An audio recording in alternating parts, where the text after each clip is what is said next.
Bueno, chicos, literatura peruana. Literatura peruana.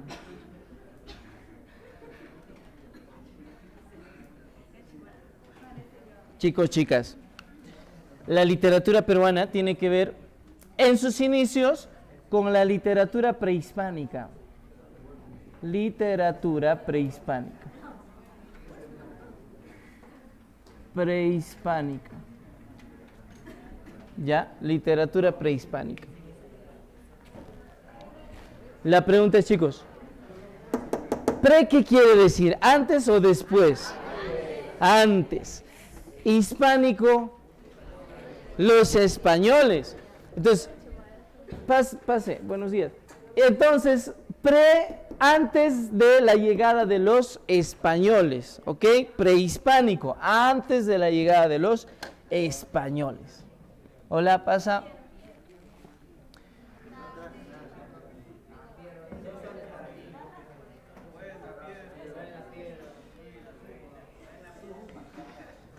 Ya, jóvenes. La pregunta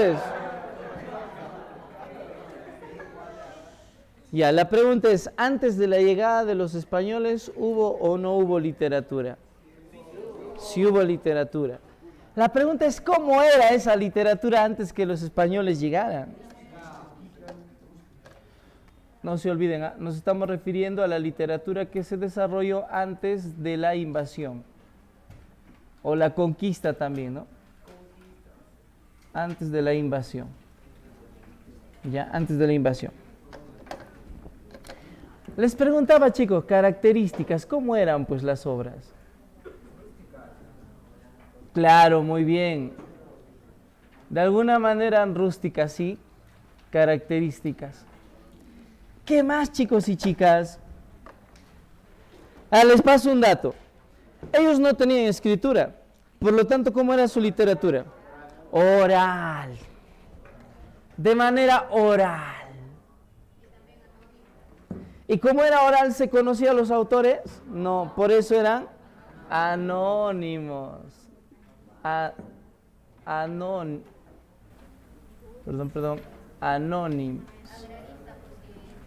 Anónimos. Agrarista, ¿por qué era agrarista? Agrarista, ¿de qué palabra viene agrarista? Porque hablaba de la vida del campo. Ellos vivían, jóvenes, del campo, de su cosecha, de lo que cultivaban. Y su literatura estaba referido a eso, jóvenes. Sí. Por ejemplo, había un tipo de poema que se dedicaba a la siembra y a la cosecha. Eran jarauis, ¿no? Pero tiene un nombre ese jaraui. Se llama Aymoray. Aymoray, ¿no? Entonces, por eso eran agraristas. Chicos, no solamente eso. Ajá, referido a la agricultura, pues agrarista. Era monosistemático o monosistémico, ¿no? ¿Por qué monosistémico? Mono, ¿qué es mono? ¿Animal? No, uno solo. Un solo sistema de qué?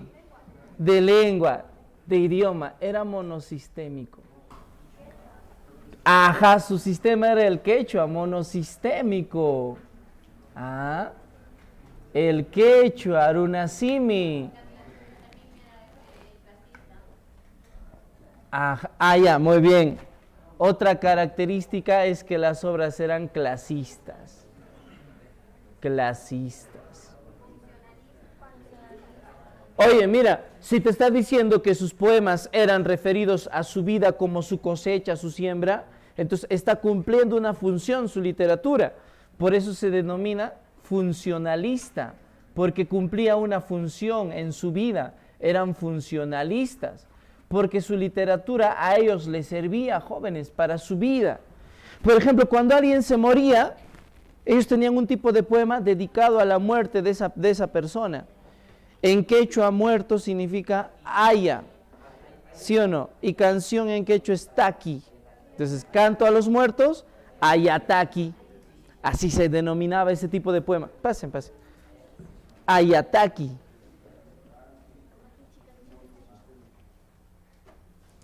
¿ya? Ayataki, chicos.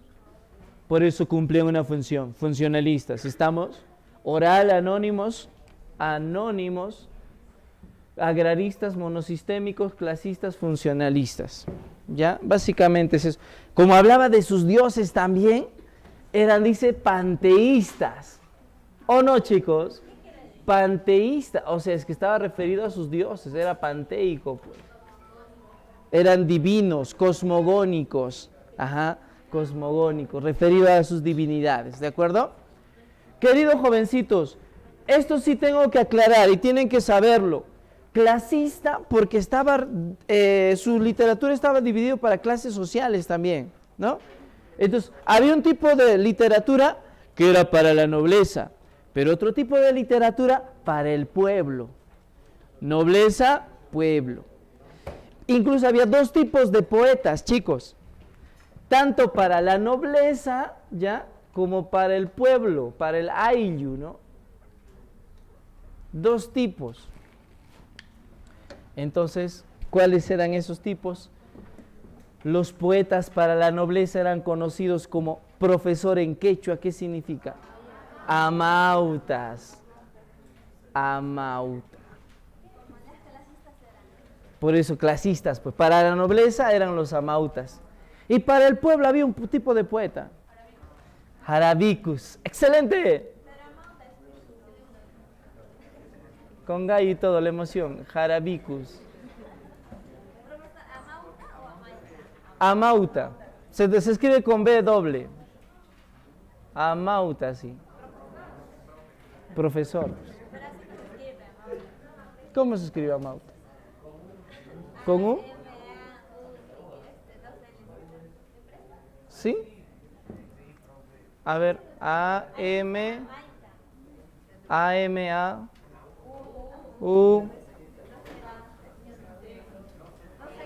¿Dos L's? ¿Así? Amau. Está bien, amauta. Está bien. Amauta.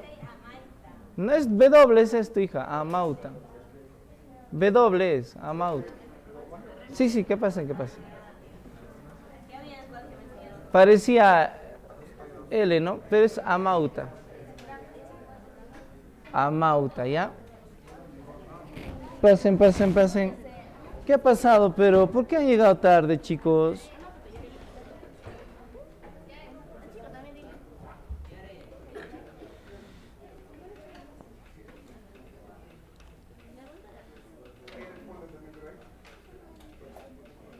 Sí, ahí sí. Al costado también.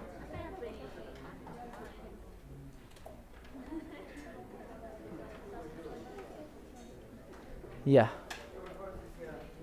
listo. Tiene que llegar temprano, jovencitos, 7:15 empezamos la clase.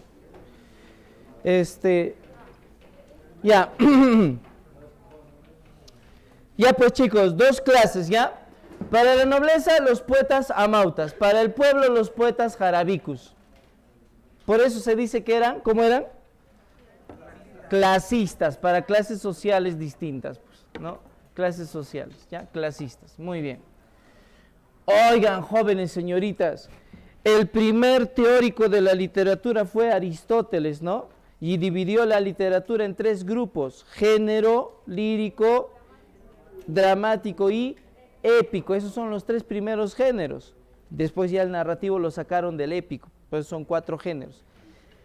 Chicos, los incas no conocieron a Aristóteles, pero ya sus obras estaban divididos en 3 géneros.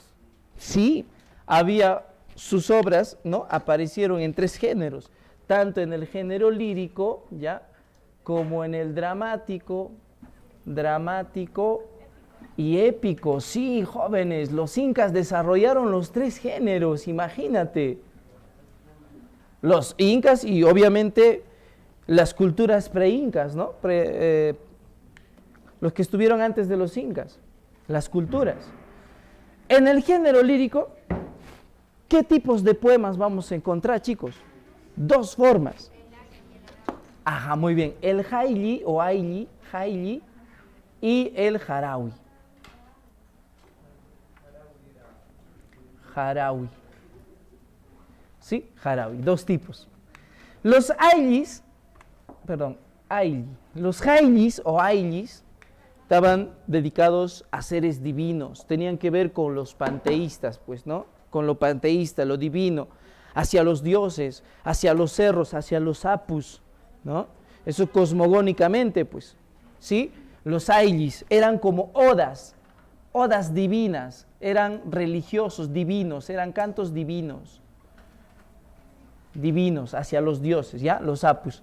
Mientras que los jarawis, chicas, eran sentimentales. Sí, sentimentales. Por ejemplo, jóvenes, los poemas dedicados, hemos dicho, a la siembra y a la cosecha. ¿Cómo se llamaba? Jarawi, pero tiene un nombre.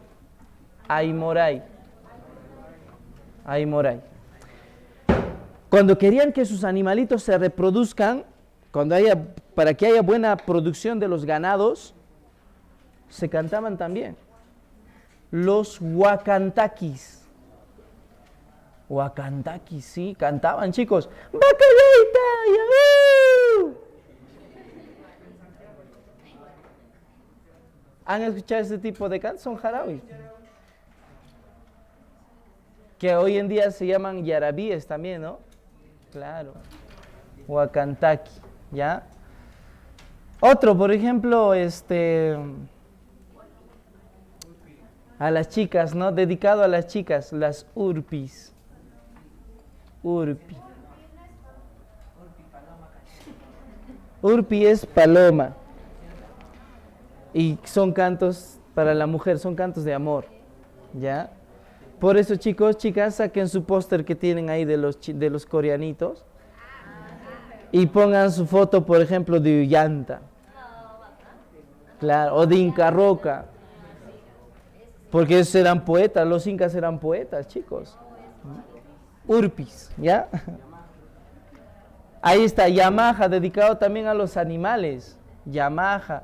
Y hay varios, ya, ahí está en su librito ya, chicos. Esto vamos a recordar básicamente, el Aymoray, Huacantaqui, el Urpi, los cantos de despedida llamados cacharparis, también, ahí está en su libro, ¿ya? Bueno, son cantos que se dedicaban o que se componían en esa época, ¿ya?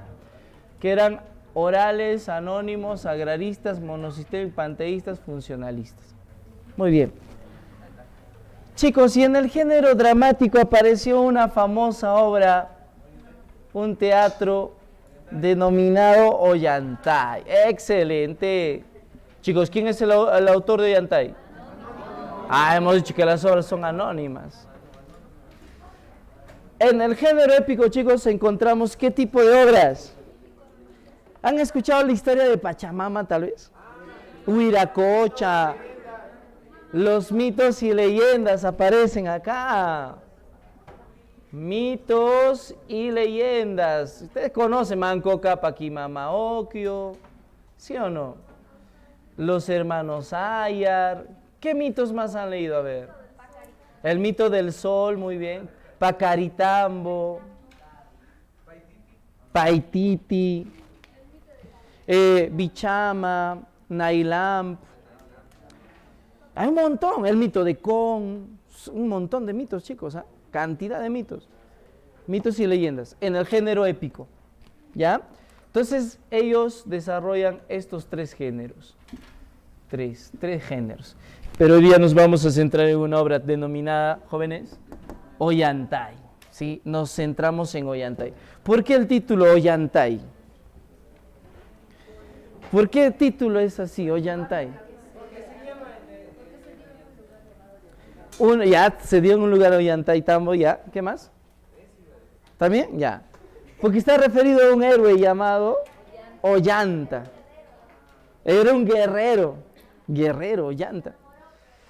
Claro, enamorado. Como todos los varones peruanos, ¿sí o no, chicos? Ya. Empezamos, chicos, a analizar la obra de Ollantay, ¿sí? Entonces, el título es referido a un héroe guerrero llamado Ollanta, ¿sí? ¿A qué género pertenece si es un teatro, chicos? Hemos dicho dramático, especie Es un drama, es un drama. Vamos a ver por qué. Es un drama, es un drama. Le llaman el drama Ollantay. El tema principal, jovencitos, ¿qué dice su libro? La lucha por el poder y la nobleza de sangre. Pero ¿por qué se dio esa lucha por el poder, jóvenes? Por el amor que sentía Ollanta. Amor y poder, palabras claves, ¿ya? Amor y poder, para recordarnos. Palabra clave, amor y poder. En eso se resume la obra. Chicos, cuando apareció la obra Ollantay, apareció un manuscrito antiguo, escrito en quechua, y había sido firmado por un sacerdote llamado Antonio Valdés, ¿ya? Entonces se dice que él había escuchado o había visto el teatro y lo escribió en quechua, pero no es el autor, solo lo observó el teatro y lo escribió en quechua, ¿ya? El primer manuscrito está en quechua. Luego ese manuscrito está guardado y recién fue encontrado por sus sobrinos, ¿ya? Y cuando fue encontrado, chicos, ese manuscrito, lo publicaron en Alemania, ni siquiera aquí en el Perú. Lo tradujeron al alemán y lo publicaron en Alemania. Y recién cuando fue famoso en Alemania, en el Perú lo tradujeron al español con Sebastián Barranca, ¿no? Y por eso la primera traducción de Sebastián Barranca se dio a conocer aquí en el Perú. Entonces, dos personajes importantes que recordaría: Antonio Valdés, el que escribió la obra, y Sebastián Barranca, el que traduce la obra y permite su publicación en el Perú. Los dos, ¿ya? Antonio Valdés, no se olviden, Valdés, y Sebastián Barranca. Los que permitieron que Ollanta sea publicada, ¿ya? Ahí está. Chicos, ¿qué más? Otro datito más. La obra Ollantay es una obra que ha sido debatida sobre sus orígenes, sobre quiénes lo crearon Ollantay. Y hay tres teorías de su origen. Incaica, ¿no? Primero la teoría hispanista, después la teoría incaica o quechua y la teoría intermedia o ecléctica. ¿Qué quiere decir eso, jóvenes? Que los españoles dijeron: pues hombre, vosotros habéis compuesto la obra Ollantay, nosotros. O sea, los españoles decían que la Ollantay había sido compuesto por ellos, por los españoles, dice. Y entonces le reclamaron, pues no, oye, pero español, ¿cuáles son tus pruebas? Pues hombre, es que la obra está compuesta en 3 actos, 1, 2 y 3. Eso decía. Y en esa época, dice, los españoles, y era cierto, escribían en 3 actos. Y Ollantay está compuesto en 3 actos.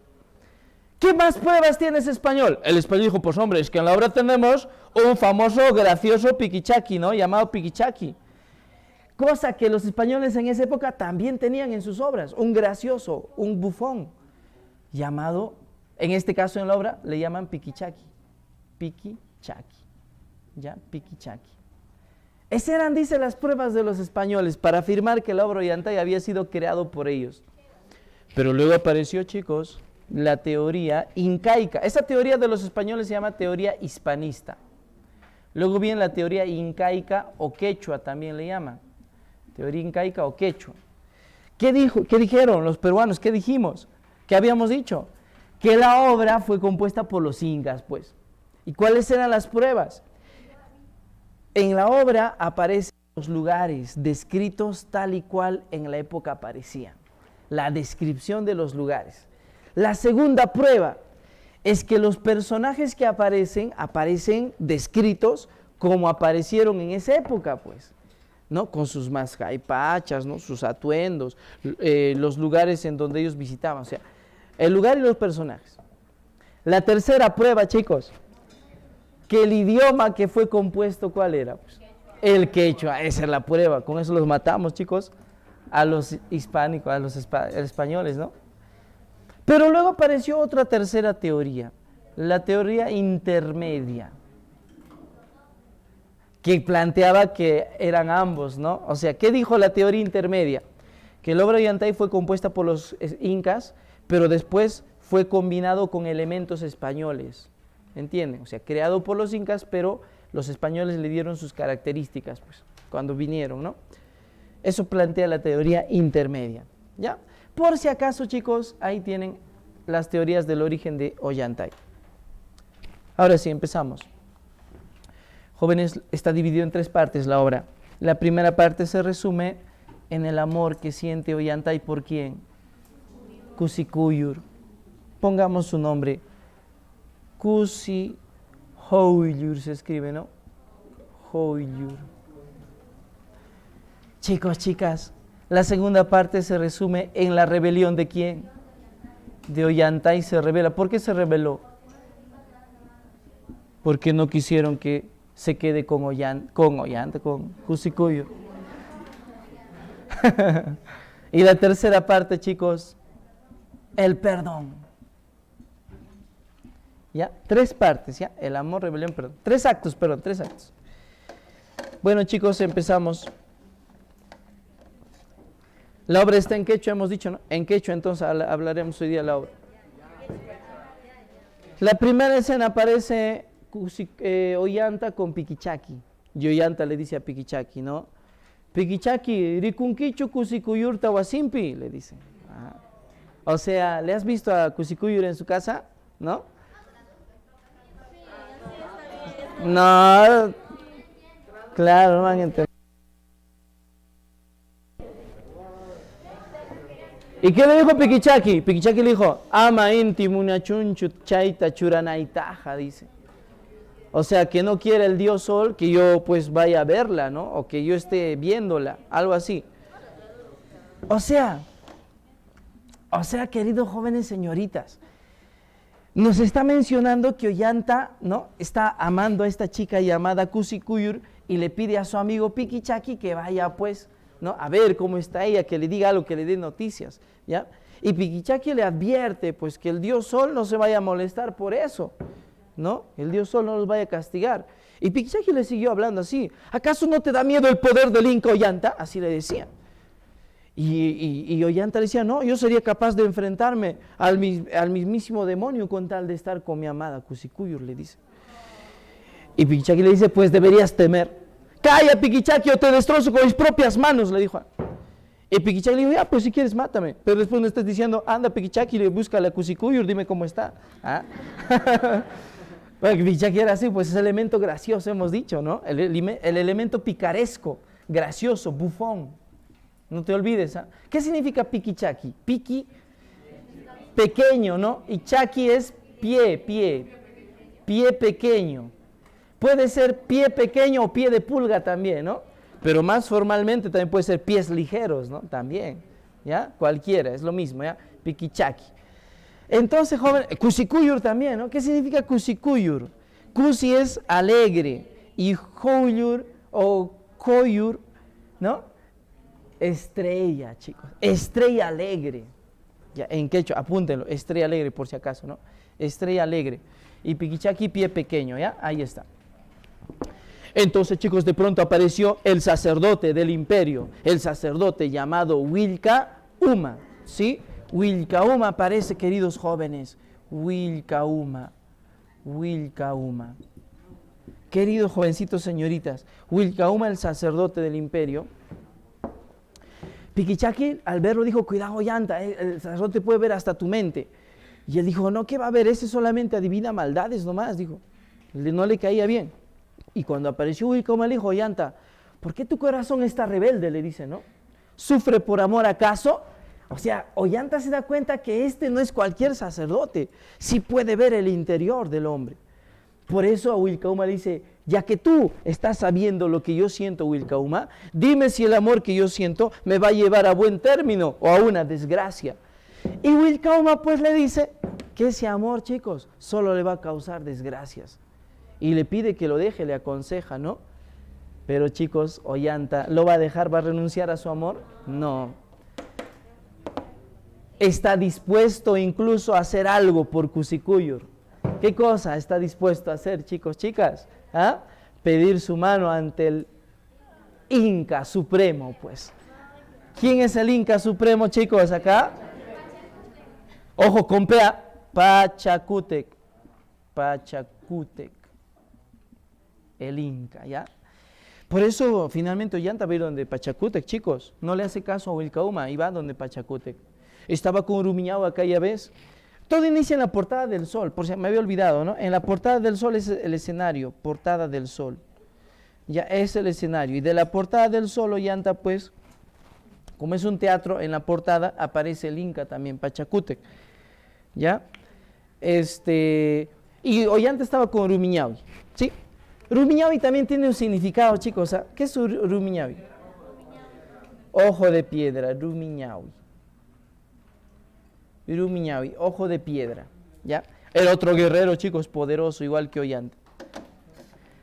Listo, entonces estaban los dos hablando con el Inca Supremo, cuando de pronto Ollanta le dice que quiere hablar solo con el Inca.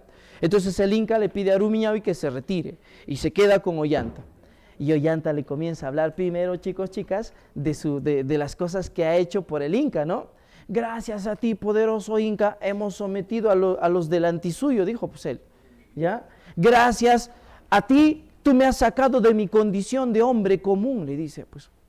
Ya le ha sacado de su condición de hombre, o sea, de ser un hombre cualquiera, y lo ha hecho guerrero, eso decía él. Tú me hiciste guerrero, me hiciste un hombre, y me entregaste este mazo de oro, todavía le dijo.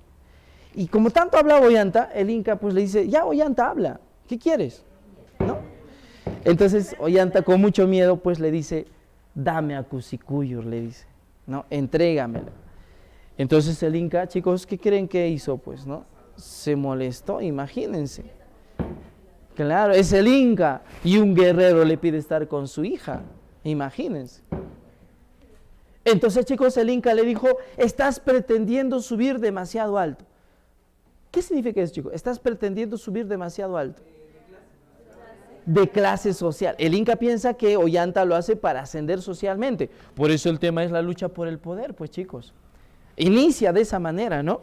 Entonces, Ollanta en realidad lo hacía por amor, pues amor y poder, pues el tema, ¿ya? Pero el Inca no lo comprendió. Ollanta trató de suplicar, le dijo, cuando tú me entregues a Cusicuyur, como estrella te adoraremos, le dijo, como si fueras un dios te vamos a adorar. Chicos, pero el Inca le dijo, no, sal de mi presencia, lo sacó. Recuerda quién ha sido Ollanta, le dice. Y Ollanta sale, por eso el poder, no se olvide ya, el Inca eso piensa de Ollanta, que quiere ascender en la clase social. Por eso Ollanta, chicos, viene la segunda parte, la rebelión. Ollanta se rebela, pues. Como el Inca no ha querido estar con ella, pues Ollanta va a tomar fuerzas para rebelarse y derrotar al imperio. Y se ha unido a un guerrero que está en el antisuyo llamado Orjo, chicos, Orjo Guaranja. Orjo Guaranja se une a él y forman su batallón en el antisuyo. Mientras tanto, jovencitos, cuenta o se ve en el teatro que el Inca Pachacútec ha llevado a Cusicuyur a un lugar para castigarla, porque se ha enterado de que ella también ama a Ollanta, pues. ¿Qué hace con Cusicuyur, jóvenes? ¿Se acuerdan? Le llevó al famoso palacio de las Aclias, ¿no? En el imperio incaico, en Acliayhuasi, en donde había una celda, chicos, y ahí la encerró, custodiado por un jaguar, un puma y una serpiente. Ahí está el jaguar igualito, ni más ni menos. ¿Ya? No, es el jaguar, chicos. Sus manchitas vamos a poner.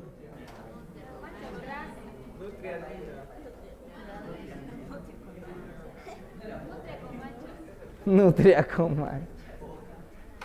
Ya. Y la serpiente, jóvenes.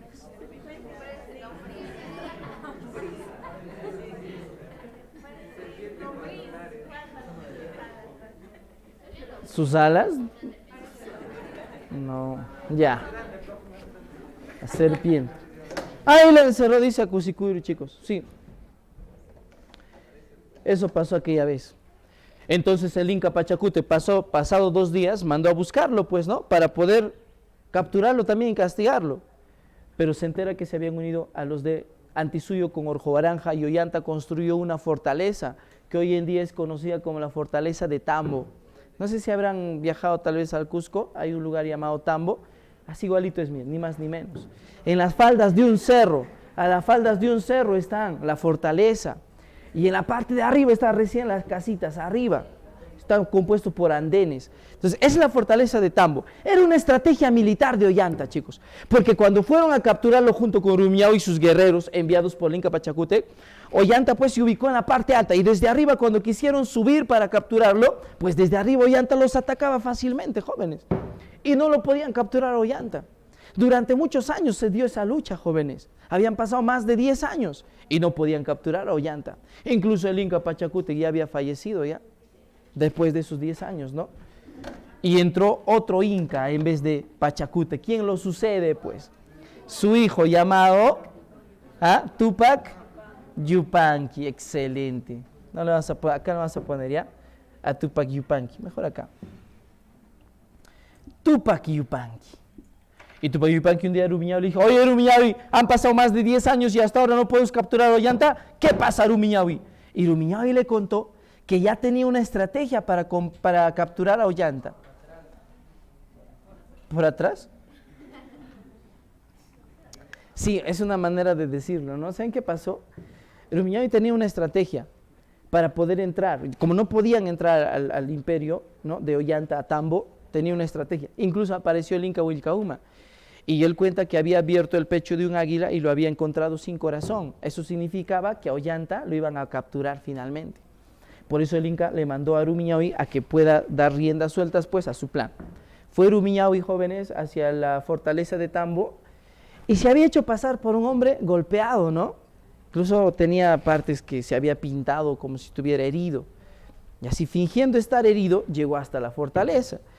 Y le pidió a uno de los guerreros que le comunique a Ollanta que él viene solo a pedir su ayuda. Por eso, chicos y chicas, Ollanta va a recibir a Rumiñahui, porque en realidad Rumiñahui siempre ha sido su amigo. A pesar de que trató de capturarlo, lo considera su amigo. Y le dijo: ¿qué pasó, Rumiñahui? Y Rumiñahui le explica que Tupac Yupanqui lo había mandado a castigar. ¿Pero eso era verdad, chicos? No, es una mentira. Es una estrategia. Para que entre Rumiñahui, lo hace pasar pues Ollanta, ¿no?, y lo recibe en su casa, ya como su amigo.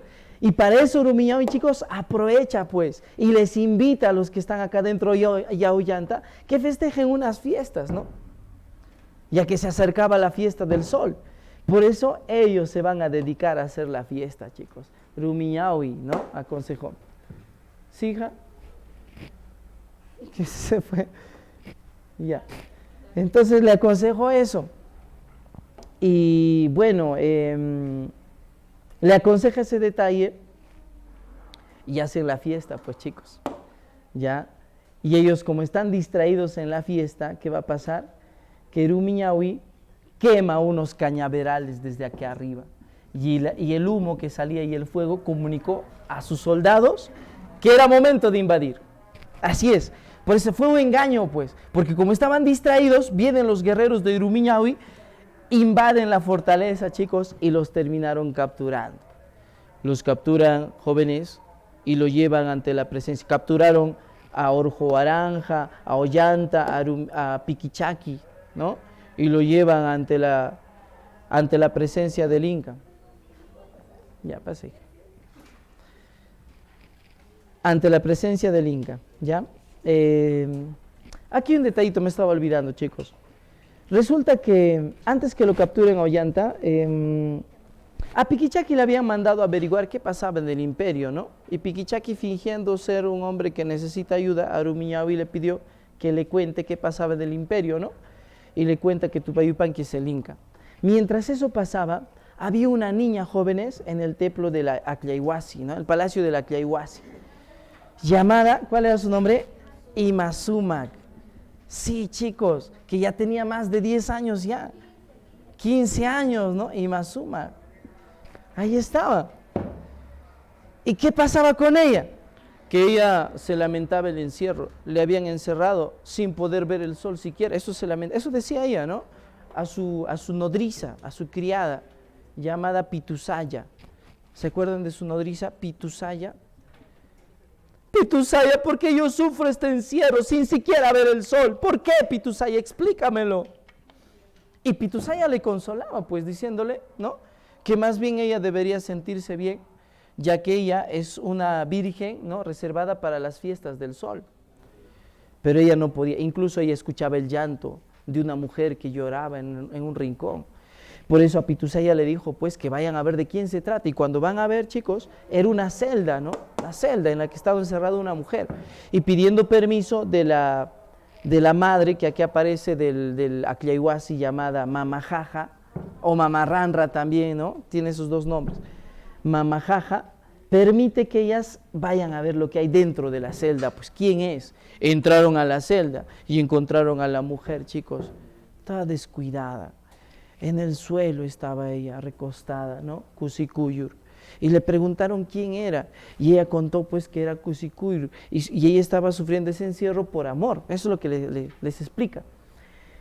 Y luego Imasumak, o Cusikuyur, le pregunta, ¿quiénes son ellos ya también, no? ¿Y quién eres tú? Le dice a Imasumak.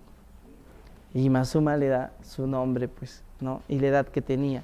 Por eso Cusikuyur reconoce que es su hija, chicos. Antes que la encierren, o bueno, cuando le encerraron a Cusikuyur, había tenido una hija, ¿no? Llamada Imasumak, pues. Y ahí le encontró, jóvenes, ¿no? A su hija. Se abrazaron y Imasumak le prometió, ¿no? Le prometió a Cusikuyur y Imasumak sacarle de la celda, ¿ya? Eso pasó aquella vez. Bueno, entonces finalmente, chicos, a Ollanta lo capturan, lo llevan ante la presencia del Inca. Tupayupanqui hablaba con Wilcauma. Tupayupanqui le decía, no sé qué hacer, Wilcauma. Mi corazón me dice que perdone a estos por el bien de nuestro imperio. Me pide perdón ante ellos para que se pueda unir el imperio. Pero mi mente, Wilcauma, quiere castigarlos a estos por rebeldes, le dice, ¿no? Entonces Wilcauma, querido jovencito, le aconseja y le dice que escuche a su corazón, pues, que sea noble. Si tú eres el Inca noble, Tupayupanqui, pues escucha a tu corazón, le dice. Por eso, chicos, Tupayupanqui, cuando vienen estos de acá, ¿no? Orjobaranja, Ollanta y Piquichaqui, el Inca Tupayupanqui, chicos, decide perdonarlos. Les dice, voy a pagar, ¿no? Su rebeldía con perdón, les dice. Ellos pensaban que los iban a matar, pero los perdona. Y a ti le dice, Ollanta, te voy a nombrar jefe militar, ¿no? De todo el imperio del Antisuyo, lo nombró militar, jefe. Y a ti, Orjobaranja, te nombro jefe supremo de todo el imperio, le dijo, del Antisuyo. Y ellos jóvenes no lo podían creer, emocionados se arrodillaron ante Tupayupanqui, chicos, le agradecieron. Y todavía Ollanta decía, por siempre te besaré los pies, Inca Tupayupanqui, arrodillado ahí. Así es. Y Piquichaqui, por ahí dijo, ¿no? ¿Y yo qué cosa me vas a dar a mí, Inca? Le dijo Piquichaqui. ¿Quién habla por ahí? ¿Es una pulga acaso? Dijo, ¿no? Y Piquichaqui habló, pues dijo, sí, si eso soy para ti, Inca, pues trátame como una pulga, le dice, porque eso es lo que soy, le dice, ¿no? Pero el Inca le dice, bueno, Piquichaqui, tú seguirás siendo amigo de Ollanta, pues le dijo, ¿no? y no le da nada, ¿no? Es lo que pasa, que ves. Y de entre la gente que estaba ahí, chicos, hay una niña, pues, que pide hablar con el Inca, con Tupayupanqui. Esa niña era Imasumak, ¿ya? Entonces va ante el Inca y le habla, pues, sobre su madre que está en el templo de las Aquias y que le pide que la libere, ¿no?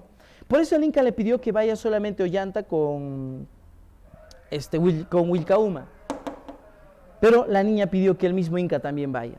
Por eso van a ir a ver la Aclayhuasi, el Inca Tupayupanqui, Ollanta, Wilcauma y también Imasumak. Van, jóvenes, ellos finalmente. Abrieron la celda del Inca, terminó horrorizado. ¿Cómo es posible?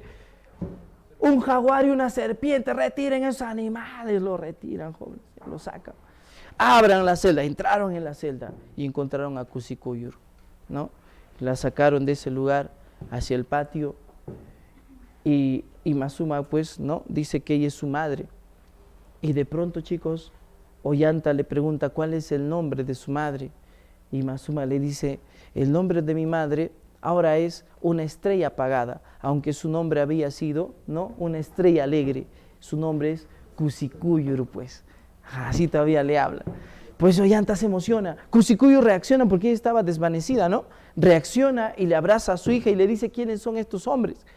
Y ella pues le dice que es el Inca Tupayupanqui. Y Tupayupanqui, al haber escuchado el nombre Cusikuyur, dijo, ella es mi hermana desaparecida hace un tiempo, ¿no? Se hace esa pregunta. Y de pronto Wilcauma le dice, sí, es la princesa Cusikuyur. Traigan vestiduras nuevas para vestir a nuestra princesa, dijo. Pues, mandó a mandar Wilcauma. La reconocen, chicos, es Cusikuyur, aquella mujer que fue encerrada, castigada por Pachacútec, ¿no? Entonces, jóvenes, Tupac Yupanqui, ¿no? Permite que Cusikuyur finalmente pueda hacer, pues, recuperar su puesto de princesa, ¿no? Mientras tanto, chicos, Ollanta recuerda que Tupac Yupanqui le había dicho algo. Cuando le devolvió a Ollanta el ser militar, le dijo: Ollanta, ahora solamente te falta una cosa para que seas feliz, te falta una mujer, le había dicho. ¿Ya? Escoge entre todas las mujeres que están acá, yo te voy a dar a una como esposa, dijo. Eso le había dicho en ese momento, pero apareció pues Imazuma, ¿no? Y les llevó a la celda. Por eso Ollanta aprovechó eso y le dijo: Tupac Yupanqui, tú me pediste que escoja entre todas una mujer para casarme, pero hay alguien que es dueña de mi corazón, dueña de mi ser, dijo él, pues, ¿ya? Y es Cusikuyur, le dijo, chicos. Por eso el Inca Tupac Yupanqui, al escuchar esto, permitió finalmente que Cusikuyur se quede con Ollanta. Y el telón del teatro se cierra pues cuando Ollanta, ¿no?, le agradece, se abrazan ellos y le agradece al Inca Tupac Yupanqui el perdón. Por eso la última parte, chicos, es el perdón. Se cierra el telón del teatro y termina, chicos, la obra Ollanta. Ya, obra de amor, pues, chicos, ya, excelente.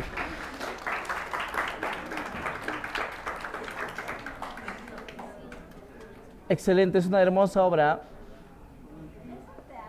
Es un teatro. Ajá, como Romeo y Julieta, es un teatro. Es breve, es cortito.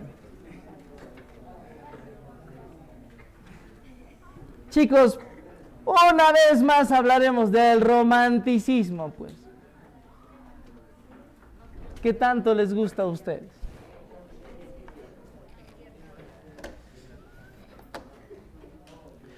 Chicos, chicas, a ver, vamos avanzando con el libro ya para no retrasarnos. Así es, hoy día hablaremos de Don Dimas.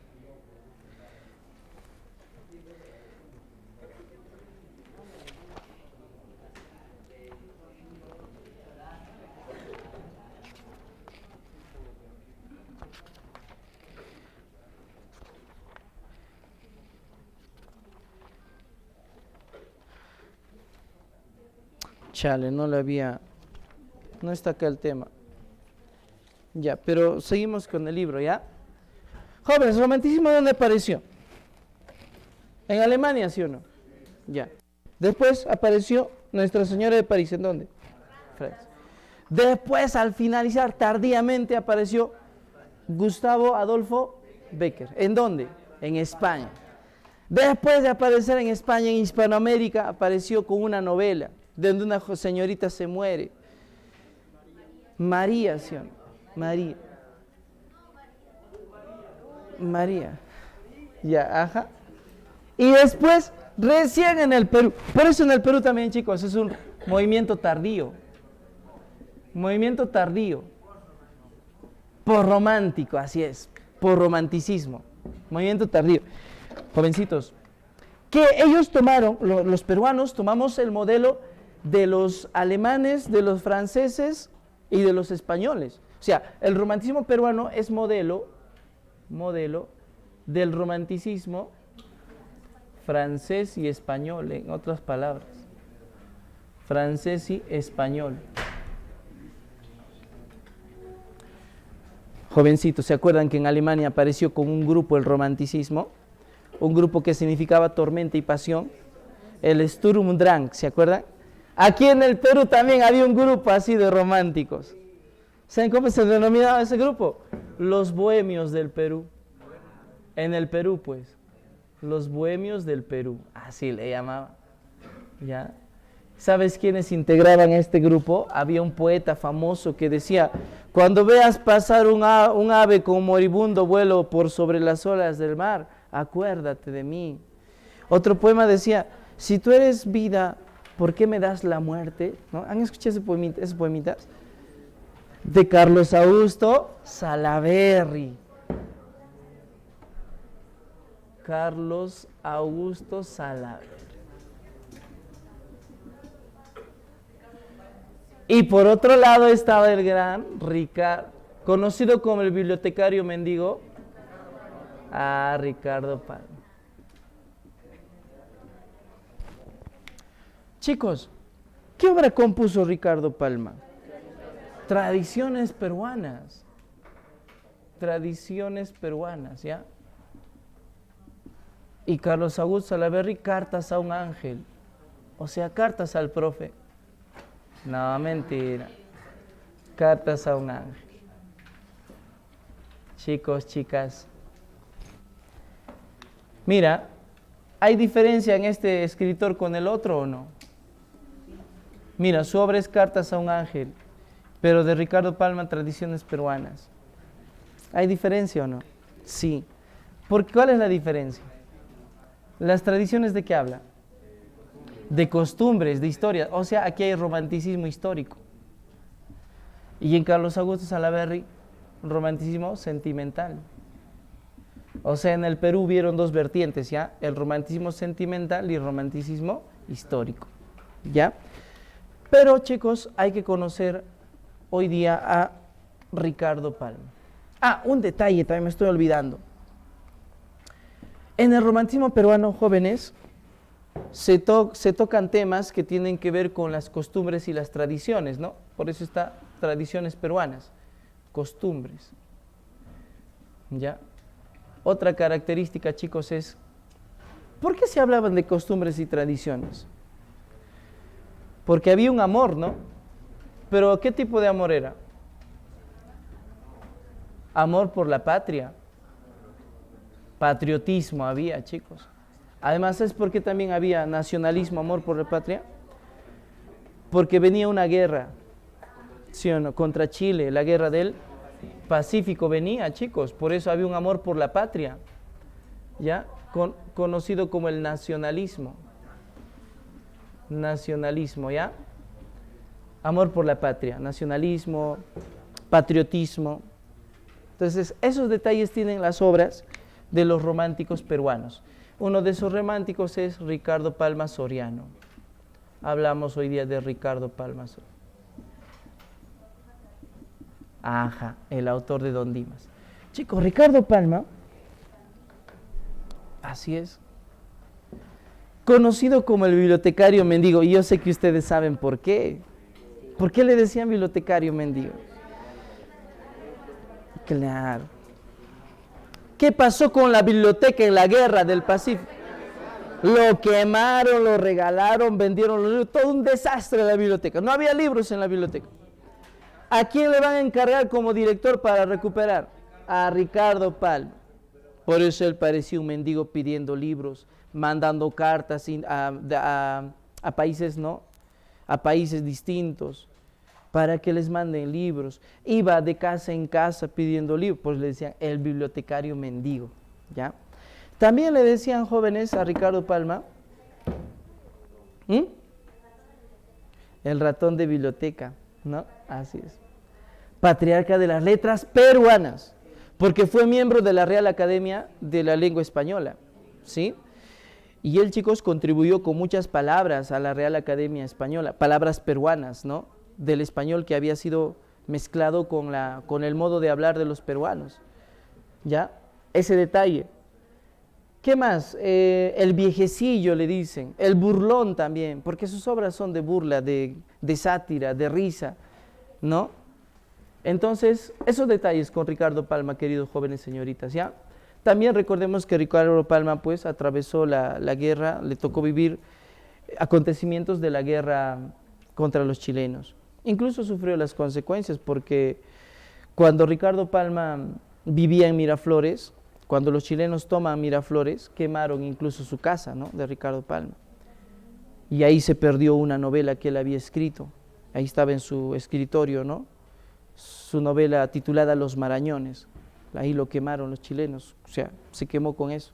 Por eso esa obra Los Marañones no se publicó, porque se quemó, pues, ¿no? Aquella vez. Ya eso atravesó Ricardo Palma, ya eso vivió, ¿de acuerdo? Bueno, son detallitos sobre su vida.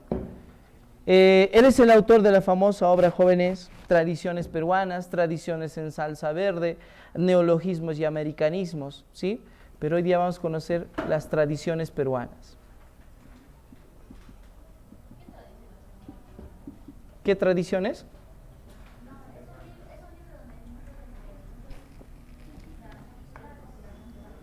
Sí.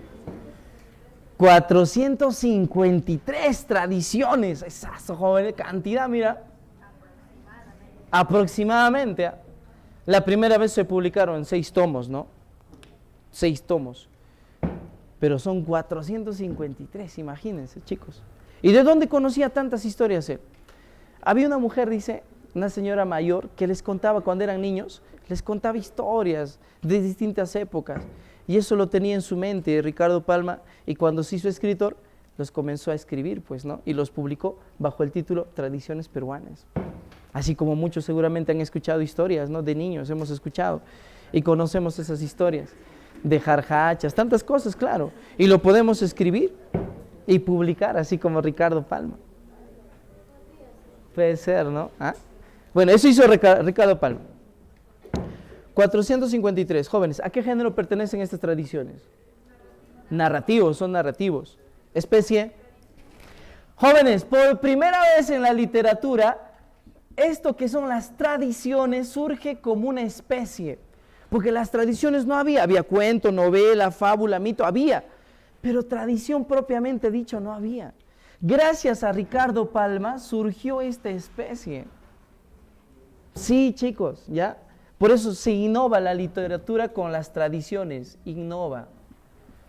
Ricardo Palma innovó la literatura con las tradiciones. Qué interesante, muchachos, ¿ya? Con las tradiciones. Ese detallito.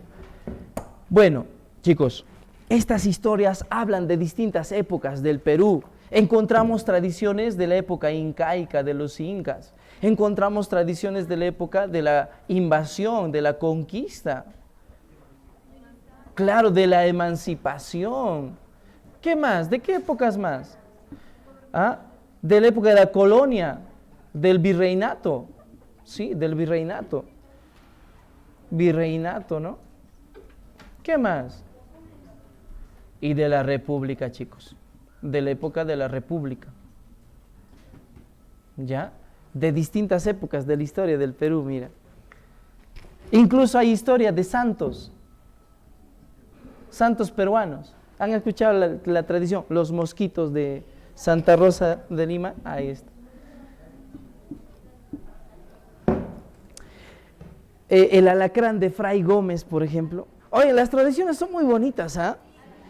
El alacrán el alacrán de Fray Gómez, por ejemplo, dice que había un hombre pobre que quería dinero y había ido donde Fray Gómez. Fray Gómez no tenía dinero, pues. Entonces, ¿qué hizo Fray Gómez? Agarró un alacrán que está caminando en un rincón, con un papelito lo agarró y lo envolvió al alacrán. Y le dio al hombre pobre, dijo, toma, llévate esto, anda, empeñalo, pide dinero ya del empeño, y cuando ya hayas trabajado, hayas tenido más dinero, lo hayas invertido esa plata, vas, recuperas el alacrán y me lo devuelves, ¿no? Le dijo, la joya, vas y me devuelves. El pobre dice, abrió el papelito y encontró un alacrán de diamante, ¿no? Sí, diamante puro. Por eso él va a empeñarlo. Y le dieron pues dinero y con eso lo invierte y consiguió mucho dinero. Y cuando fue a devolverlo al Fray Gómez, dice que Fray Gómez agarró el paquetito, el papelito y lo devolvió al mismo rincón de donde lo había agarrado al alacrán. Lo desenvolvió y le dijo, no, anda, ve amigo, ya cumpliste con tu misión. Y el alacrán comenzó a caminar normal y se fue, ¿no? A donde estaba yendo, pues, ¿no? Esa es una historia. Entonces, si habrán visto el dibujo, la pintura, donde hay un santito con su escoba y 3 animalitos. San Martín de Porres, él también tiene su historia, de Ricardo Palma, ¿no? Porque dice que en una época en que aparecieron las ratas, pues las ratas trajeron los españoles, dice. Ya, las ratas, no había ratas en el Perú, y aparecieron ratas. Y también trajeron al primer gato para que desaparezcan las ratas, pues. El primer gato de España lo trae, ¿ya? Y ese gato estaba ahí. Pero dice un día, apareció una ratita, cuando estaba tomando el perro su leche, pues, ahí en el patio. Y la ratita aparece y San Martín le dijo, amigo ratón, ¿por qué no le dices a tus amigos que se vayan? Yo les voy a dar su comida, ya de vez en cuando, pero dile a tus amigos que se vayan. Y así dice, los ratones desaparecieron, ya, el ratoncito. Pero un día el ratoncito volvió a aparecer queriendo tomar la leche del perro, pues, ¿no? Que estaba tomando, ¿no? Entonces el perro le comenzó a gruñir al ratón, ¿no? Se molesta, pues. Y luego apareció el gato también y le gruñe también al gato. Por eso el San Martín le dijo, pues, oye, amigo perro, ¿acaso yo te he gruñido para darte tu comida? Le dice, pues no. ¿Por qué le gruñes al gato y al ratón? Entonces, más bien deberías invitarles, le dice.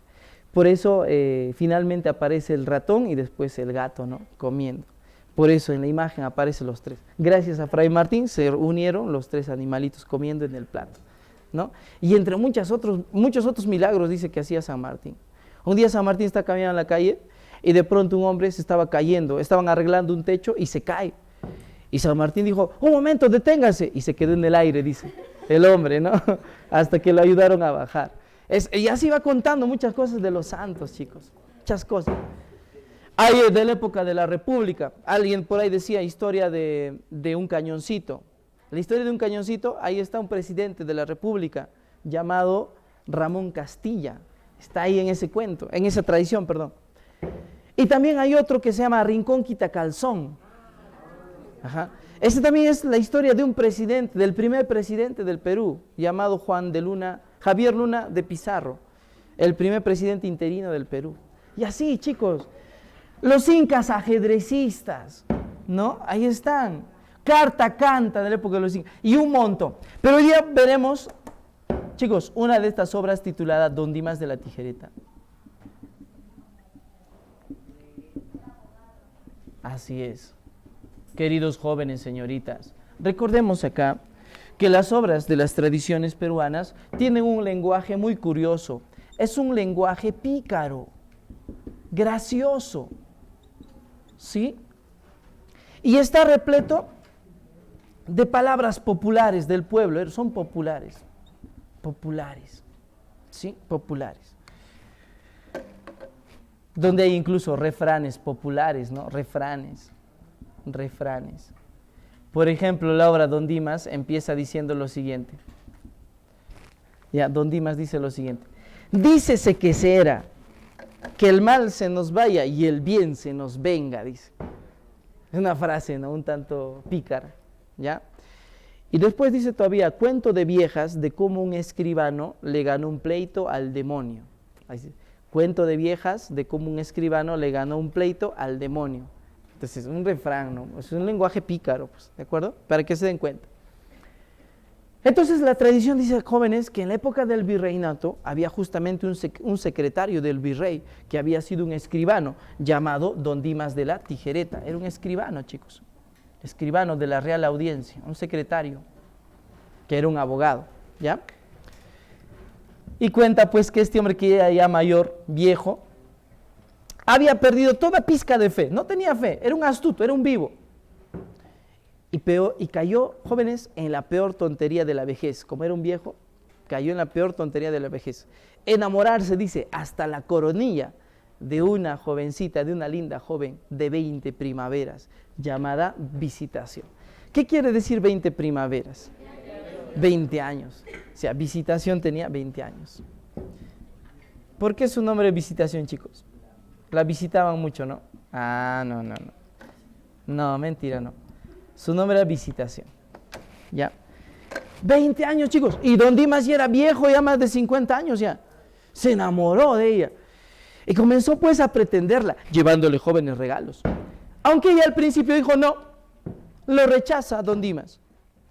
Pero tenía una tía que era bien viva, ¿no? Él dijo pues que aproveche, ¿no? Que no hay mejor ocasión que la de ahora para tener bienes, pues Visitación, le dijo. Por eso Visitación comenzó a aceptar los regalos que le traía Don Dimas. Todavía le dijo, ¿no? Si has de conquistarme, Don Dimas, has de saber que yo no soy paloma, ¿no? Que yo soy paloma de alto vuelo. Si has de conquistarme, me has de regalar cosas buenas, todavía le dijo. Por eso le traía cosas, vestidos, joyas, perfumes, de todo le iba, ¿ya? Hasta que Don Dimas dijo que ya era oportunidad de declararle su amor. Y fue pues donde ella, jovencitos, ¿ya? Va a su casa, pero aquella noche Visitación lo terminó rechazando a Don Dimas. Y Don Dimas, triste, llorando, se fue a un lugar llamado el Cerro de las Ramas, el Cerrito de las Ramas. Ahí dice Don Dimas lloraba. Y cuando lloraba pronunciaba unas palabras. Decía, venga el demonio y se lleve mi almilla por el amor de esa caprichosa muchacha, decía, ¿no? Que se lleve mi almilla por el amor de esa caprichosa muchacha. Visitación, pues. Jóvenes, y el demonio que está atento a las debilidades del hombre desde las profundidades del infierno, le escuchó a don Dimas. Satanás lo escuchó. Sí, Satanás. Aunque con S, ¿no? Con Z. Satanás. ¿Y Satanás qué dijo? Sonó su campanilla, porque tiene su escritorio. Su campanita tiene, ¿no? Satanás. Y tocó su campanilla. Y le llamó a un demonio. Lilith, ¿no? Lilith, ven, acércate. Y viene Lilith, su secretaria, su ayudante, ¿no? Lilith, el otro demonio. Sí, amo, Satanás, ¿qué pasa? Mira, Lilith, ¿oyes? Hay un hombre allá en el Cerro de las Ramas que grita desesperado, diciendo que es capaz de regalar su propia alma a cambio de una mujer. Anda, ve y hazle un contrato, le dice. Y no me vengas con tacañerías, porque tratándose de un alma, sabes que yo no me vengo con cosas, ¿no? Tacañas, le dijo. Ofrécele lo que te pida y dale lo que tú puedas ofrecerle, ¿no? Y lo mandó a Lilith, chicos. Lilith apareció ante don Dimas, jóvenes, el demonio Lilith, sí, con su trinche, ¿no? Aparece el demonio. Y le dijo, don Dimas, he escuchado que eres capaz de entregar tu alma por el amor de una mujer. Yo puedo hacer eso por ti, le dice, pues. Y don Dimas acepta, jóvenes, a cambio, pero Lilith le dijo, a cambio de que tú me firmes un contrato, ¿no? Y el contrato, ¿qué decía, jóvenes? El contrato decía que don Dimas entregaba su almilla por el amor de una mujer, ¿no? Y ahí estaban para firmar los dos. Entonces, finalmente, chicos, don Dimas y el demonio firman, pues, ¿no? El contrato. Don Dimas, ¿no? El demonio también, pues, Lilith firmó el contrato. Ya, Lilith. Por 3 años, dice el contrato, chicos, ¿eh? 3 años. Y cuando don Dimas regresó a su casa, efectivamente, jóvenes, incluso dice, Visitación apareció en su propia casa de don Dimas, lo recibió, lo esperó. Y don Dimas, feliz, pues entra, ella lo abraza cariñosamente, chicos, y se entregaron a los regocijos de su amor, ¿ya? Y vivió feliz don Dimas 3 años al lado de Visitación, jóvenes. Y como dice la tradición, pero los 3 años pasaron como 3 berenjenas, dice, pasaron muy rápidos. Y pronto don Dimas apareció en el mismo lugar, en el Cerro de las Ramas, inexplicablemente apareció ahí. Enfrente de él estaba el demonio Lilith. En la mano tenía el contrato. Y le dijo, muy bien, don Dimas, han pasado 3 años, es momento de que se cumpla el contrato. Al verlo don Dimas, dice, ni siquiera se asustó, comenzó a desvestirse, chicos. Comenzó a desvestirse. Y Lilith le dijo, pero no es necesario que usted se desvista, ¿no? Porque así como está vestido, yo me lo puedo llevar al infierno. Y don Dimas le dice, pero si no me desvisto, ¿cómo podría pagarte lo que dice el contrato? ¿No? Y Lilith le dice, bueno, haz lo que quieras, pues. Y comienza a desvestirse, ¿ya? Y se saca, jóvenes, la prenda interior, don Dimas. La ropa interior, se lo saca. Y se lo da a Lilith. Cóbrate, Lilith, toma, le dice, ¿no? La ropa interior. ¿Pero qué significa esto? Le dice. Es el pago que dice el contrato, almilla. Lo que estás agarrando, eso es una almilla, le dice. Cóbrate, ¿no? Y Lilith se molesta, pues, jóvenes. Porque le dice, no, pero acá dice almilla, pues tu alma, es tu alma. No, almilla, ¿qué cosa es esto? No. Y Lilith lo agarra en cuerpo entero y lo arrastra a don Dimas hasta las profundidades del infierno, jóvenes, en cuerpo entero se lo llevó. Y don Dimas gritaba desesperado, auxilio, es una injusticia, decía, injusticia. Entonces Satanás escucha. Y Satanás al escuchar dijo, ¿cómo? ¿Injusticia? No, tráiganlo a don Dimas acá, porque aquí los demonios también somos justos, no somos injustos. Y de verdad, así dijo Satanás, tráiganlo para acá, y le hacen su juicio prácticamente a don Dimas, le hacen una especie de juicio. Chicos, y don Dimas con todos sus términos, porque es abogado, ¿no? Con todos los términos de abogados, expone su caso. Y él dice, mire, demonio, Satanás, el contrato dice bien claro, almilla. Y la almilla significa una prenda interior, ¿no? Que va debajo, chicos, de la camisa, dice, como un BBD, dice pues la almilla. ¿Ya? Entonces dice, Satanás, siendo Satanás, no sabía cuál era el significado de almilla. Él pensaba que era alma. ¿no? Pero no una prenda. Por eso Satanás pidió que le traigan un diccionario. Y le trajeron el diccionario de la Real Academia de la Lengua Española. La última edición, ¿ya? Y buscó con letra almilla, encontró almilla. Y decía, chicos, jubón interior. Así le llamaban, a la almilla, jubón, no jabón, jubón. Jubón. ¿Ya? Y decía, era una prenda interior que va debajo de las camisas. Eso decía el diccionario. Pues, chicos, Satanás había sido engañado, pues. Porque él había escuchado cuando gritaba Don Dimas que era almilla, ¿no? Alma. Pues Satanás, furioso, joven, le dijo a Lilith que lo devuelva a Don Dimas, de donde lo había traído, pues, porque para eso habían firmado. Pero eso sí, que no se olvide traer la almilla, porque eso es lo que dice el contrato, ¿no? Por eso desde ese día, dice, el infierno tuvo que conformarse, jóvenes, con una ropa interior, en vez de un alma, ¿ya? Por eso el tema de la obra, chicos, es el engaño. Es el engaño el tema, la astucia de Don Dimas, el engaño al demonio. Ese es el tema, chicos, de la obra, pues, ¿no? El tema, ya, de la obrita. El engaño al demonio por parte de Don Dimas, ¿sí? Así lo engañó. La obra termina, jóvenes, cuando Don Dimas lo regresan a... Lili lo regresa, pues, ¿no? Pero cuando Dimas regresó a su casa, ya no estaba visitación. Había dejado una carta. Se había dado cuenta que esas cosas habían sido engaños del demonio. Por eso ella en su carta dice que se va a encerrar a un convento, se vuelve monja. La visitación, se va a un convento, ¿ya? Y desde ese día en el infierno, chicos, los que van a estudiar para abogados, chicos, derecho, desde ese día ya no pueden entrar, dice, al infierno ya. Ya les tienen prohibido la entrada al infierno, porque no vaya a ser que les engañen de nuevo, ¿no? A los demonios. Y es más, dice que los abogados ya no usan desde ese día las almillas. Claro, pues para que no puedan ser engañados los demonios. Por eso los abogados se resfrían mucho, pues porque no usan almilla, ¿no? Desde esa vez, ¿ya? Con esa historia, por favor, con esa anécdota, termina la obra Don Dimas de la Tijereta, ¿ya? El engaño al demonio por parte de Don Dimas. Continuamos, jovencitos. Termina el romanticismo, viene otro movimiento denominado realismo. Realismo peruano.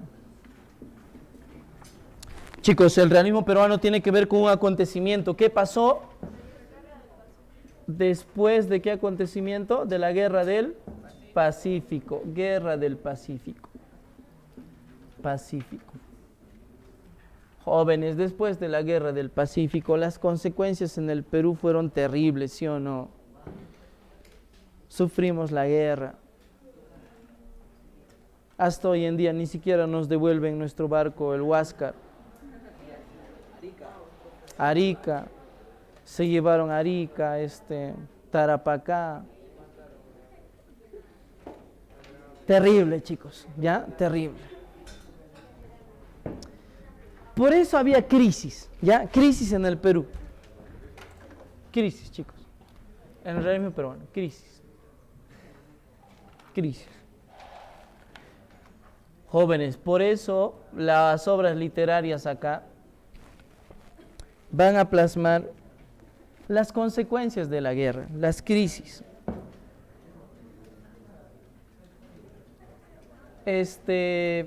Por eso se dice que las obras hacen una crítica al pasado, crítica del pasado.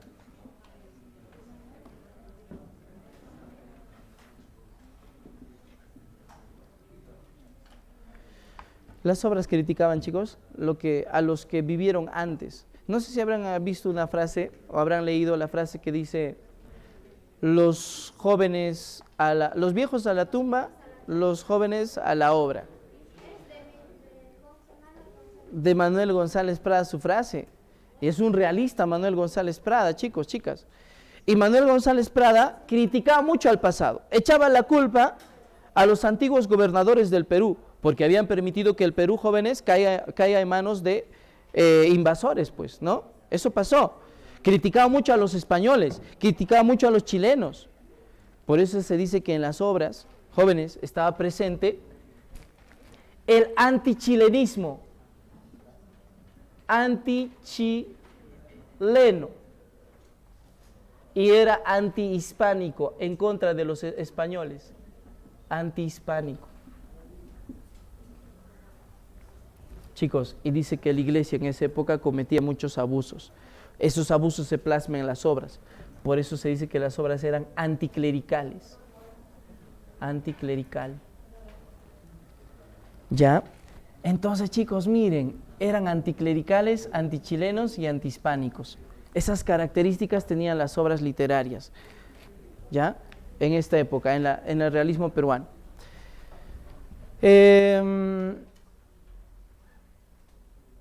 Bueno, apareció acá, jóvenes, justamente una escritora que va a plasmar estos acontecimientos. Le decían, chicos, la precursora del indigenismo peruano, Clorinda Mato de Turner. Clorinda Mato de Turner. Jóvenes, fíjense su libro. ¿Su nombre verdadero era Clorinda Mato de Turner?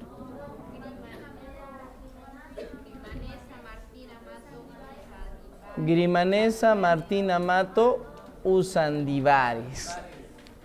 Ese era su nombre. ¿Por qué se puso Clorinda?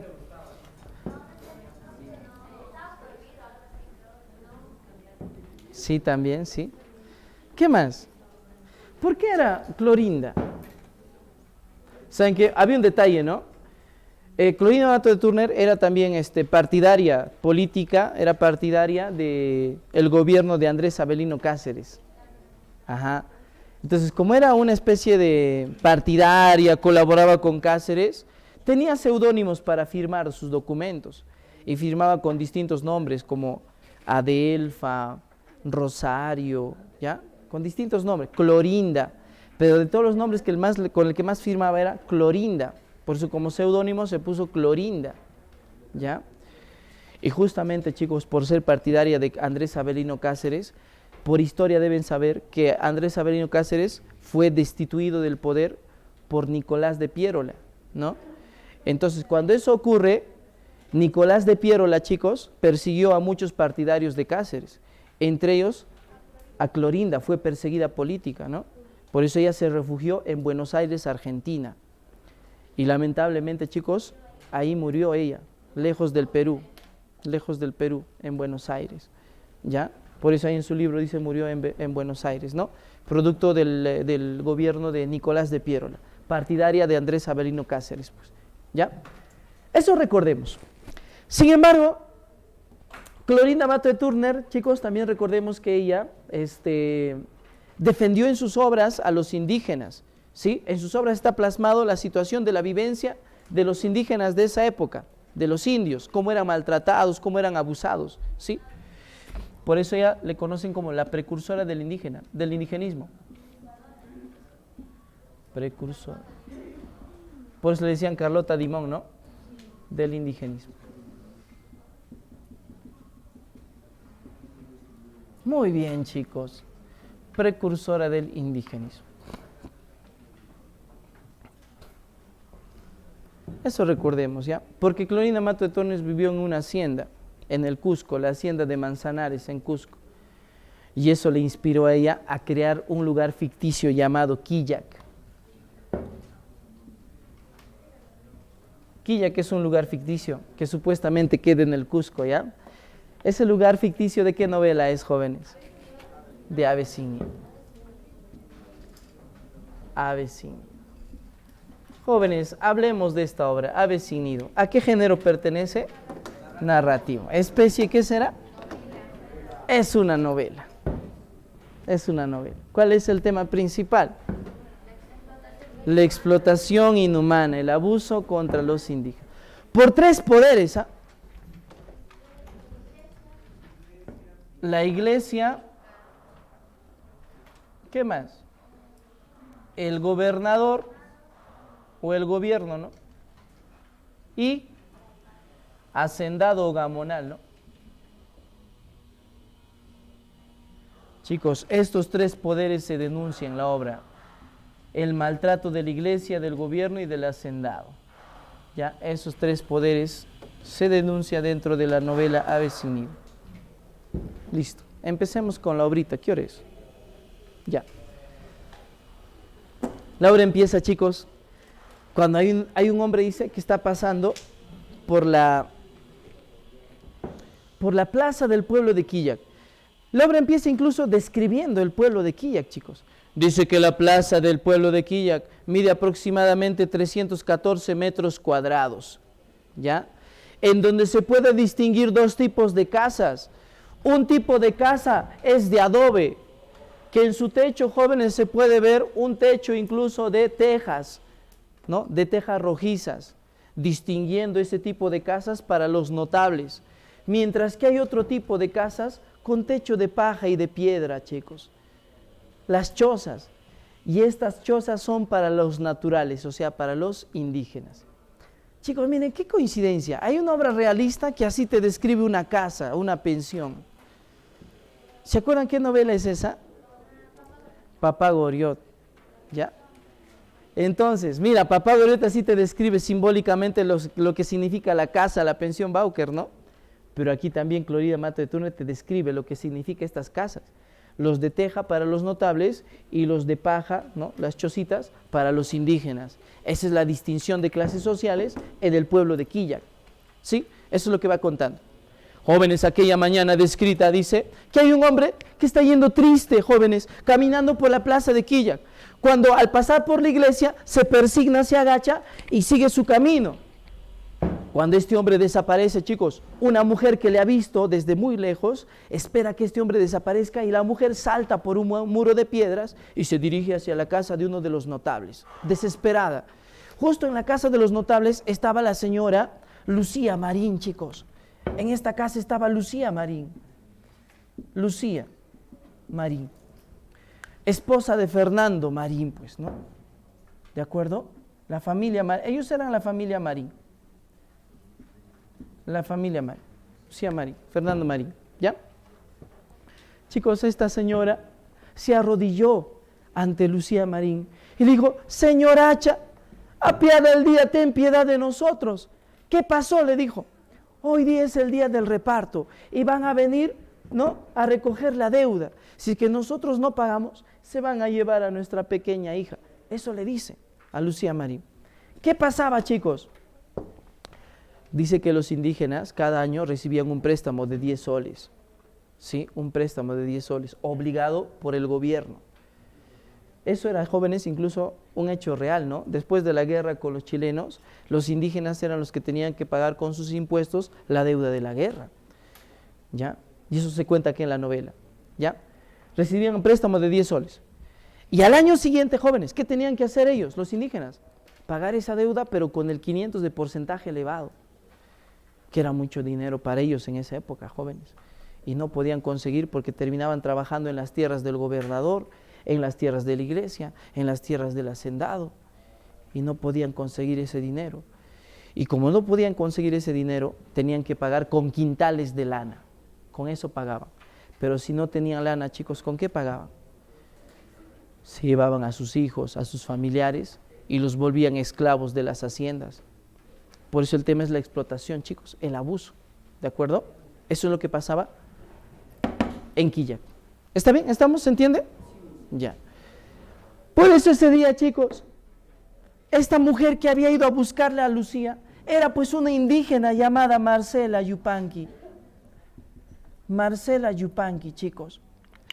Ella vino porque ellos no habían podido juntar, la familia Yupanqui no había podido juntar el dinero. Habían recibido también el préstamo de 10 soles, chicos. Y cuando ellos habían recibido el préstamo, su esposo Juan Yupanqui,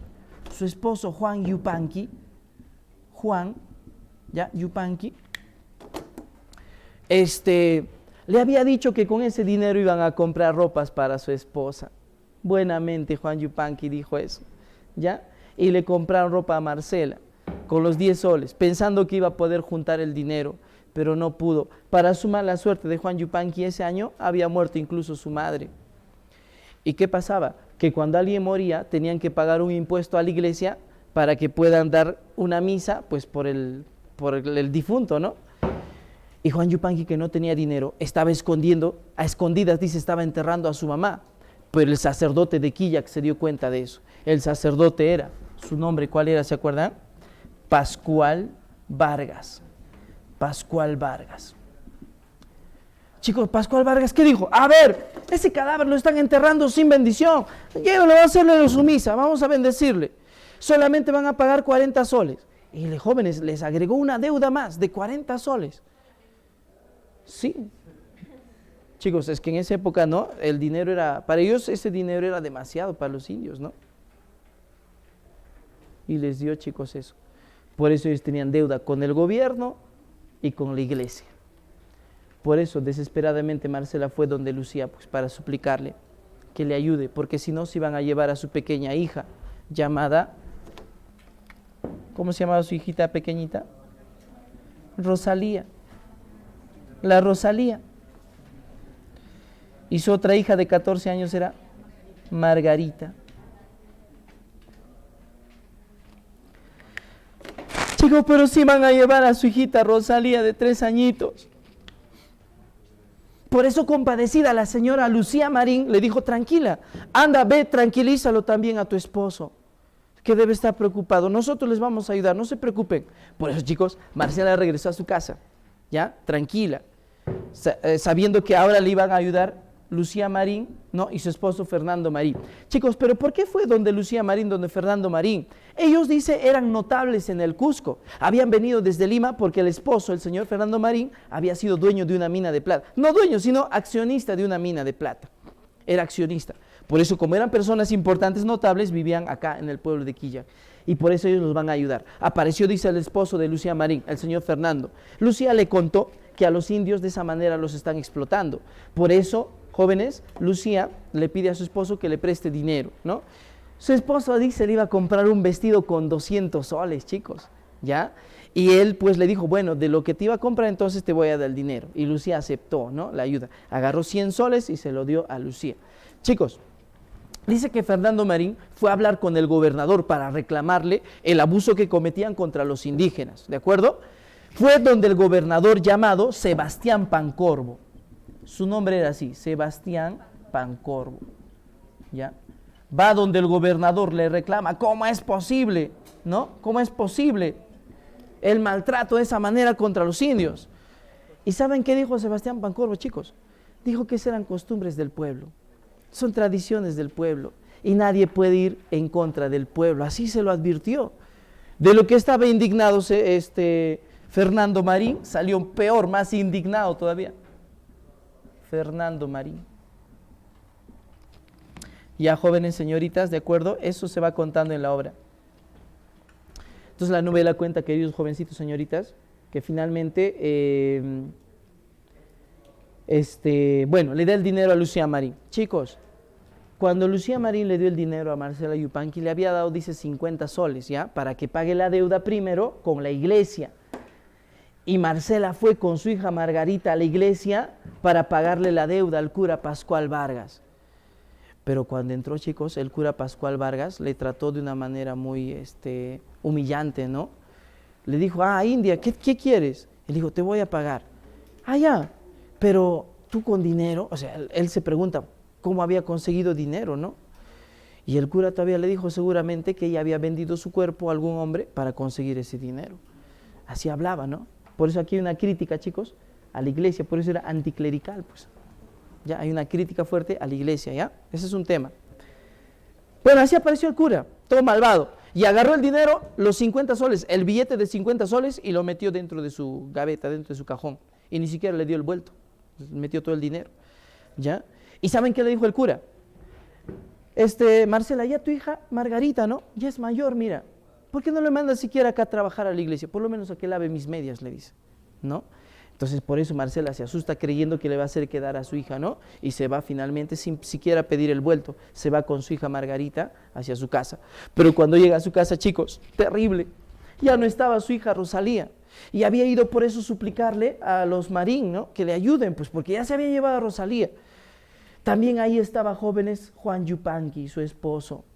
Ya, él también, jovencitos, le suplica a los Marín que le ayuden. Molesto, el señor Fernando Marín una vez más fue donde Sebastián Pancorbo y le pagó esta vez el dinero, la deuda que ellos tenían, ¿no? Le paga y recupera, chicos, a Rosalía y se los devuelve a los Marín. Por eso para los Yupanqui, chicos, los Marín eran sus salvadores. Les agradecieron llorando porque les habían salvado aquella vez, pues. Y a sus hijas todavía les decían, hijas, desde ahora ellos van a ser como sus segundos padres, sus padrinos van a ser. Saluden a los padrinos, agradezcan, le decían, ¿ya? A Lucía y Fernando Marín. Eso pasó aquella vez, jovencitos. Mientras tanto cuenta la novela que no estaban contentos los poderes, jóvenes, los tres poderes, no estaban contentos, porque estaban ayudando a los indígenas, pues, ¿no? Ellos que tanto los abusaban. Por eso se reunieron en la casa del gobernador, dice aquí, estos tres poderes. Se reunió el cura Pascual Vargas, el gobernador Sebastián Pancorbo y los hacendados, que bueno, en realidad eran supuestos hacendados, ¿no? Unos hombres charlatanes que eran Pedro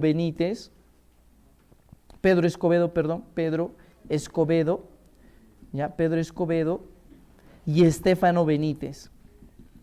Estéfano Benítez. Ya. Queridos jóvenes, señoritas, se reunieron y conversaron y dijeron que habían unas familias que estaban ayudando a los indígenas y estaban yendo en contra de sus costumbres, dice entre comillas. Por eso ellos decidieron, chicos, Pedro Escobedo y Estéfano, dijeron que ese tipo de familias deberían desaparecer porque traen solamente desgracias al pueblo. Con ese cuento, chicos, ellos proponen, chicos, hacer que los Marín se vayan o desaparezcan del pueblo. ¿Y qué van a hacer, jóvenes? ¿Qué cosa planearon?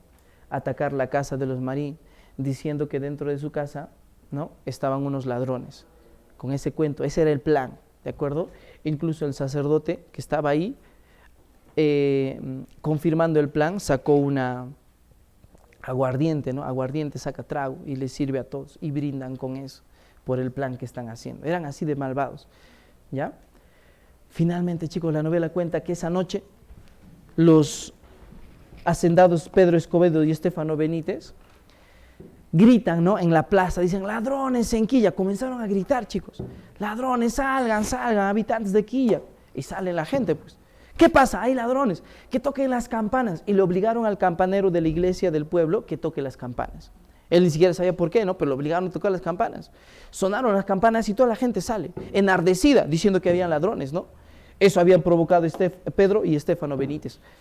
¿Ya? Una vez que la gente sale con sus palos, con piedras, dijeron, ¿dónde están los ladrones? Lo vamos a castigar. ¿Qué dijeron? En la casa de los Marín. Y se fueron, chicos, a la casa de los Marín, algunos con escopetas, ¿no? Y los Marín también habían salido. Y al ver que venían hacia su casa, chicos, ellos escapan, porque saben que están yendo hacia su casa, eso es lo que han dicho la gente. Escapan y se refugian en la casa, ¿saben qué, chicos? En la casa de otro notable, de una señora llamada Petronila Hinojosa. Petronila Hinojosa, ¿ya? Petronila Hinojosa. ¿Saben quién era Petronila? Era la esposa del gobernador Sebastián Pancorbo. El gobernador era malvado, ¿no? Pero su esposa no, su esposa era muy buena y era amiga de los Marín, por eso los refugia dentro de su casa. Y empezó toda la trifulca, jóvenes, en la casa de los Marín, con palos, con piedras, se escucharon disparos hacia la casa de los Marín, lo destrozan su casa. Chicos, ¿quiénes más escucharon esa bulla? Fueron los Yupanqui. Los Yupanqui, al ver que están atacando la casa de quienes les han salvado la vida prácticamente, ellos también quieren salvarlos. Por eso Juan Yupanqui y Marcela se meten por una puerta trasera a la casa de los Marín, pensando que ellos están ahí para rescatarlos, chicos. Pero ellos fueron los que terminaron recibiendo los ataques. Y cuando terminó toda la trifulca, todo el ataque hacia la casa, los Marín fueron a ver su casa, pues. Chicos, y encontraron dentro de su casa los dos cuerpos tendidos en el suelo, los cuerpos de Marcela y Juan Yupanqui, su esposo. Ahí estaban. El cuerpo de Juan Yupanqui estaba sin vida, había muerto atravesado por una bala por su hígado, estaba muerto.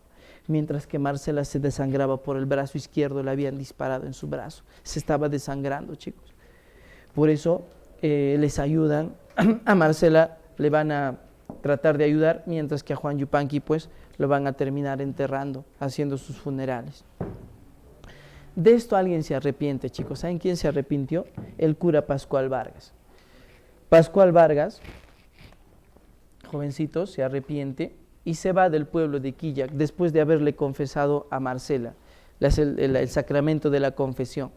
¿ya? Y Pascual Vargas se va. Y se dice que él se contagió con la fiebre del tifo, que es un tema también de las obras indigenistas, ¿no? Se contagia con el tifo y cuando estaba llegando a un convento y se cayó de su caballo y terminó muriendo. Pascual Vargas murió de esa manera, ¿ya? Arrepentido. F por Pascual Vargas, ya, murió. Mientras tanto, chicos, Marcela estaba todavía en agonía durante 2 días, agonizaba, dice, en su cama. Y antes de morir le llamó a Lucía para contarle un secreto. A Lucía le pidió que se acerque, su oído, su oreja, ¿no? Para contarle un secreto. Y después de contarle este secreto, chicos, dice que Marcela terminó muriendo, ¿ya? Luego cuenta la novela, jóvenes, que alguien tenía que hacerse cargo, pues, de las hijas de Rosalía y Margarita. Por aquel entonces había llegado desde Lima un jovencito estudiante de la Universidad de San Marcos, Derecho, chicos, serie 300. ¿Saben quién era ese joven? Manuel Pancorbo. ¿Hijo de quién? A ver. Del gobernador Sebastián Pancorbo y Petronila Hinojosa. Chicos, este Manuel Pancorbo era muy bueno. Había conocido a los Marín y a los Yupanqui.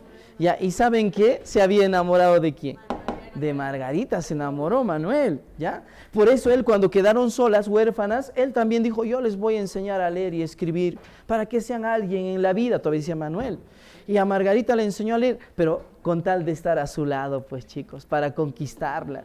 ¿Y saben cómo le enseñaba? Le decía, Margarita, mira, vamos a aprender a leer. Mira, ¿qué letra es esto? Con unas casillas, con nombres, con letras, ¿no? Le decía, a ver, ¿qué letra es esto? M. ¿De qué? De Manuel. Y Margarita. Ah, ¿ya? Ajá, así se le enseñaba a leer, ¿ya? ¿Ya? De verdad, así con casilleros y dedicándole poemas, le hacía leer poemas, ¿no? Así le enamora a Margarita, pues, chicos, por eso los dos que se estaban queriendo, ¿ya?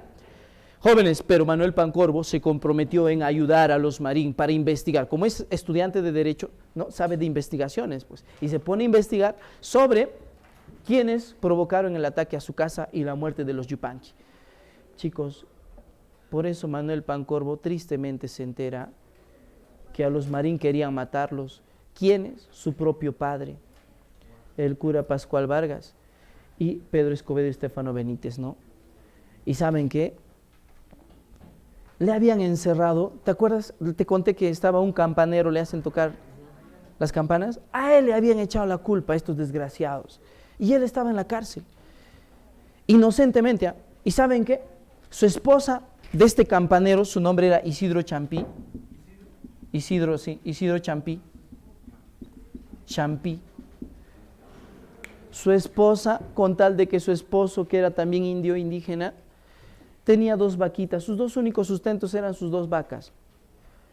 Y ella, para salvar a su esposo, habló con el juez de paz llamado Hilarión Verdejo.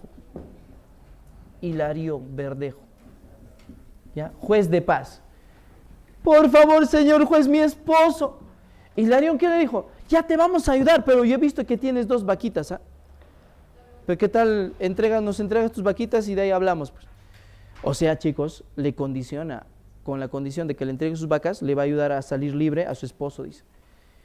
Y ella no le quedó otra, chicos, termina entregando sus 2 únicas vaquitas, su único sustento, al juez de paz. Pero ni así salió su esposo de la cárcel. Así era, chicos, el tal abuso, te imaginas, el abuso era así, y nadie decía nada de los indios. Pero ahí estaba Manuel Pancorbo, chicos, que él logró investigar y mandar a la cárcel verdaderamente a estos malvados, pues no, a Pedro Escobedo y a Estefano. Y gracias a Manuel Pancorbo, chicos, salió Isidro Champí de la cárcel, chicos. Isidro Champí salió finalmente, ¿ya? Pero, chicos, se entera pues que su papá es quien quiso matarlos también. Se los comunicó a los Marín, y los Marín comenzaron a tener celo, pues, ¿no? Por su casa, porque tienen miedo. Los han querido matar, y quién sabe, los van a querer matar una vez más. Por eso ellos tienen miedo y se van a ir, chicos, del pueblo de Quillac hacia Lima, ¿ya? Manuel Pancorbo también quería irse, pero se queda para ayudar a su papá. Al final de cuentas, su papá, pues, ¿no? Y quiere ayudarle en su condena, y se queda Manuel Pancorbo. Cuando se van Lucía, Marín y Fernando, se llevan a Rosalía y Margarita. Estaban viajando en un tren, pero el tren se descarrila, chicos. Se descarrila, sufren un accidente, pero felizmente no les pasó nada, ¿ya? Lo cierto es que ellos se hospedan en un hotel en el Cusco, estaban en el hotel, ¿sí? Y Manuel Pancorbo, enterado de esto, parte después de ayudar a su padre. Un detalle, chicos. Manuel Pancorbo, como estaba muy triste, su mamá lo vio muy triste, le dijo, ¿qué pasa, hijo? ¿Por qué estás triste? Su mamá, Petronila, y le cuenta, pues, ¿no?, que él está enamorado de Margarita, pero ahora que los Marín saben que los han querido matar, ya no le van a querer quedarse con Margarita, pues no van a querer que se quede con ella, ¿no? Y su mamá le cuenta un secreto, chicos. Le dice que su verdadero padre no es Sebastián Pancorbo. Su verdadero padre había sido un ex obispo de Quilla, ¿no? Un cura, un ex obispo llamado Pedro Miranda y Claro. Pedro Miranda y Claro. Miranda. Dice que este desgraciado había abusado sexualmente cuando era jovencita Petronila, y de ese abuso había nacido Manuel, y solamente por voluntad de su padre Sebastián, del señor Sebastián Pancorbo, le había dado su apellido, dice a él. En realidad no es su papá. Se siente triste, chicos, por la desgracia, pero también se alegra, porque sabe que su papá no es él, pues, ¿no? Y les va a contar a los Marín para que le dejen que se quede con Margarita. Por eso fue a alcanzarlos, chicos. Viaja hacia el Cusco y felizmente los encontró en el hotel. Se encontró con Margarita y le contó, Margarita, yo tengo un secreto para quedarnos juntos, ya nadie nos va a permitir que nos separemos. Pues dijo, ¿no? Nadie va a evitar que nos podamos juntar. Margarita estaba contenta. Y va a hablar con el señor Fernando, chicos, Manuel Pancorbo, ¿ya? Ahí estaba también la señora Lucía Marín. ¿Ya? Y Manuel le dice, pues he venido, señor Fernando, a pedir la mano de Margarita, he decidido casarme con ella, en un plazo de 3 años quiero casarme con ella, irme con ella, ¿ya? Y el señor Fernando le dijo, sí, entiendo eso, joven Manuel, pero, como usted sabrá, su padre es el quien quiso matarnos, ¿no? Entonces, Manuel contento dijo, es momento que yo deseche esa afirmación, ¿no? Yo no soy el verdadero, mi verdadero padre no es Sebastián Pancorbo, le dice. Y en ese momento se emocionan todos, incluso la Lucía Marín, ¿no? Y Margarita le dijo, bendito seas Manuel, le dijo, pues no eres hijo de Sebastián Pancorbo, nos vamos a quedar juntos. Emocionados estaban, pero de pronto el señor Fernando Marín preguntó, entonces, ¿quién es tu padre? ¿No? Y él dijo, pues, bueno, mi padre había sido un ex obispo llamado Pedro Miranda y Claro. En ese momento se quedaron fríos, chicos, helados, como si una corriente eléctrica los hubiera sacudido, dice el cuerpo. Se quedaron así inmóviles, todos nerviosos, y Manuel no entendía por qué. Y finalmente dice, la palabra de Fernando Marín tenía que acabar con esta incertidumbre, con este momento de incertidumbre. Y su voz, pero que siempre había sido firme, una voz varonil, ahora parecía la voz de un niño, nervioso, con miedo. Y Fernando, con esas palabras, con esa voz dijo, valor infortunado joven, le dijo. Hay cosas en la vida, ¿no?, que los hombres no podemos juzgar, así le dice. ¿Pero qué cosa? ¿De qué se trata?, le dice Manuel. Marcela, en los bordes del sepulcro, antes de morir, le contó un secreto a Lucía Marín, de la paternidad de Margarita, quien no es hija de Juan Yupanqui, sino de Pedro Miranda y Claro, chicos. O sea, eran hermanos jóvenes. Por eso la obra dice, ¿no? Lucía Marín dijo, pobres aves sin nido, no encontrará un lugar para su amor porque son hermanos. Con esa frase final, chicos, y con esa noticia de que son hermanos, termina la novela Aves sin nido. Aves sin nido. Entonces, ¿quiénes son? Manuel y Margarita. Bueno, Manuel y Margarita son las aves sin nido, ¿ya? Porque son hermanos, pues. Aves sin nido, ¿ya? Eso es, chicos, la novela, ¿ya? ¿Qué hora es? ¿Ya es hora? Ya. Terminamos acá. Chicos, a las 10 ya asumaré modernismo. Modernismo peruano. Qué terrible, ¿no, chicos? Esa noticia, ¿no? Qué feo termina esa obra. Claro.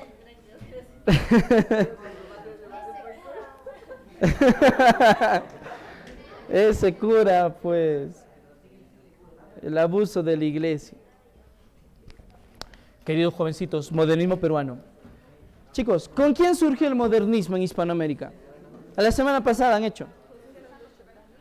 No, en Hispanoamérica. Con Rubén Darío. Ajá. Y en el Perú, con José Santos Chocano. Pero tengan en cuenta eso, el modernismo fue el primer movimiento hispanoamericano que en el Perú fue su máximo exponente, José Santos Chocano. ¿Qué características tenían en el Perú, chicos? Las obras tenían aires de grandeza. Aires de grandeza. Chicos, las obras tenían un carácter elitista, academicista y retórico todavía. Chicos, donde se plasmaba el esteticismo, ¿no? Esteticismo. Y el exotismo, así es. Chicos, el modernismo tiene esas características, la perfección de la belleza, el esteticismo. De eso habrán tocado la semana pasada, pues, ¿no? La semana pasada. El esteticismo, la belleza, la perfección de la belleza, el color, la musicalidad, son características del modernismo. La cosa es que en el Perú destaca por ser elitista, o sea, para una clase social, dice, componían las obras. Incluso los escritores, chicos, eran bien soberbios. José Santos Chocano era bien soberbio, era un hombre muy soberbio. Un día César Vallejo quiso hablar con él. ¿Y qué dijo José Santos Chocano? No, yo no hablo con cholos, dijo. Y se fue. ¿De verdad? Entonces, eran elitistas, academicistas, retóricos. Sus obras eran muy retóricos, muy perfeccionistas eran, ¿ya? Y ahí tenemos pues al gran José Santos Chocano. José Santos Chocano. ¿Ya? José Santos Chocano. Chicos, detallitos puntuales. José Santos Chocano fue diputado del Perú, ¿ya? Y como era así un tipo soberbio, su vida estaba lleno de escándalos, ¿no? Por ejemplo, él, cuando fue diputado del Perú, participó de la Revolución Mexicana, ¿no? Como consejero, dice, de Pancho Villa. ¿Pero qué hacía en México, chicos? ¿No? Por eso dice, casi lo fusilan ahí. Pero gracias al gobierno peruano lo devuelven. Pero apareció en Guatemala, en la Revolución de Guatemala. Y ahí sí, casi sí lo fusilan. Ya lo iban a fusilar, chicos. Pero por el gobierno peruano se salva, pues, ¿no? Y lo trae. Solamente pagó su condena en el Perú, 1 año de cárcel, hizo en cárcel. Y ¿saben qué pasó? Se fue a Chile, ¿ya? Y en Chile sí no se salvó. Dice, ¿qué habría pasado? La cosa es que había un loco en un tranvía y este loco lo terminó acuchillando. Y ahí murió acuchillado por un loco. José Santos Chocano. Sí. Incluso José Santos Chocano mató a un hombre. Dice que José Santos Chocano había conocido al nieto de Bolognesi, Francisco Bolognesi, ¿ya? El nieto.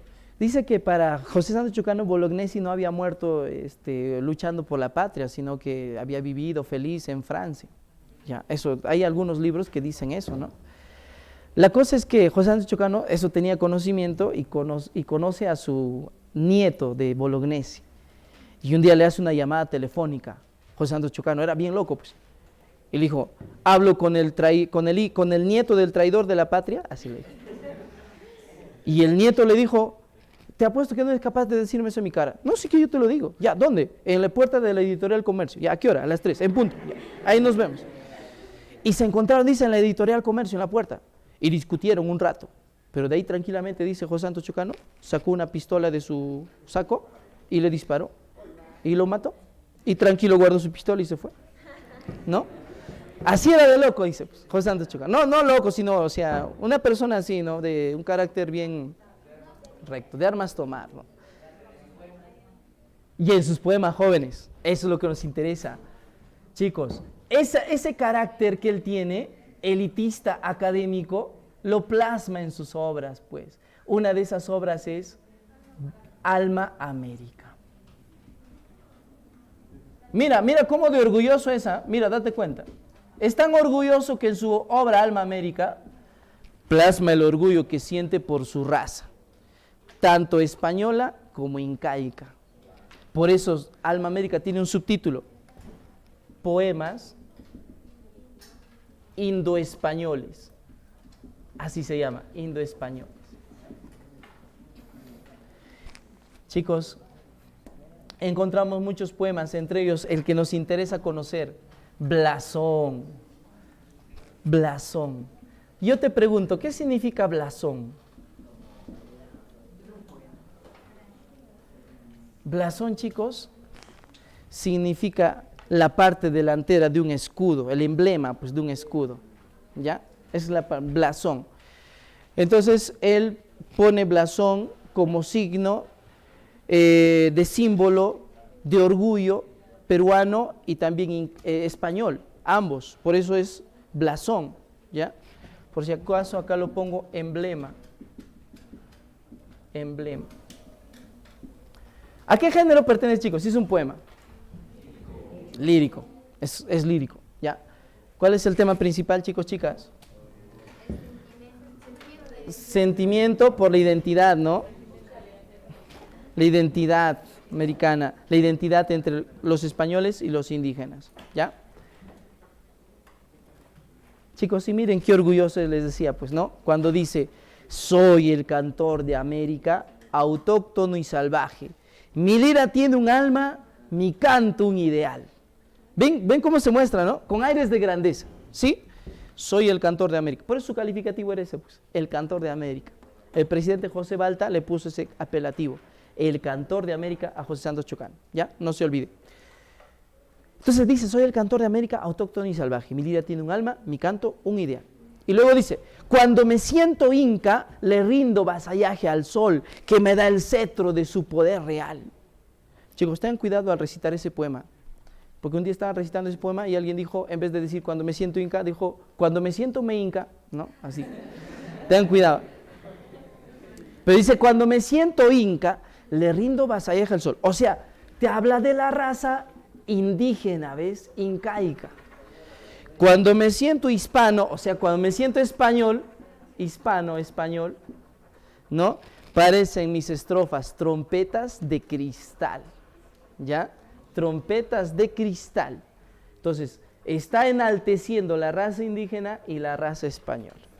Y en todo el poema es así, ¿ya? Finalmente incluso dice, de no haber sido un poeta, quizá yo hubiera sido un blanco aventurero o un indio emperador, finalmente. Por eso el tema, chicos, es el mestizaje, la identidad, el mestizaje entre el indígena y el hispanoamericano, o el español, ¿no? El español. Identidad.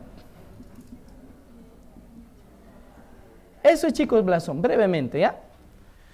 Jóvenes, luego viene la etapa del posmodernismo. Posmodernismo, sí. Posmodernismo. La etapa del posmodernismo.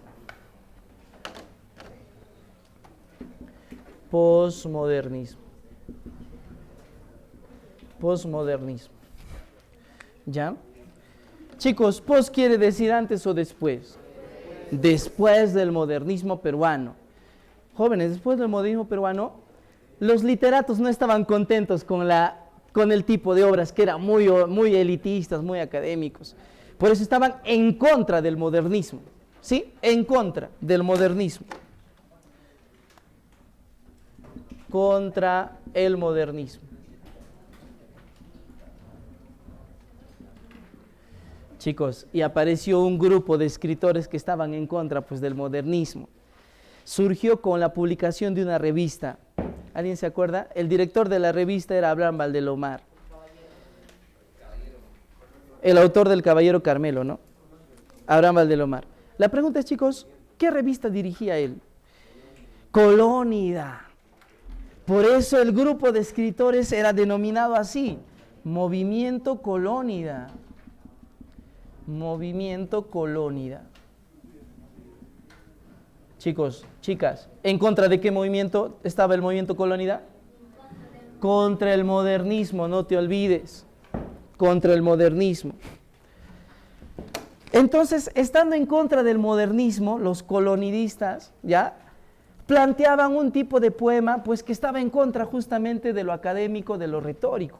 O sea, ellos proponen, chicos, ya el lenguaje sencillo en sus obras. Lenguaje sencillo. Oigan, los modernistas hablaban de la élite, ¿no? De la clase social alta. Incluso solamente hablaban de la capital. Pero aquí las obras con el movimiento colonial empiezan a hablar de las provincias, de las aldeas. Aparece una literatura aldeana,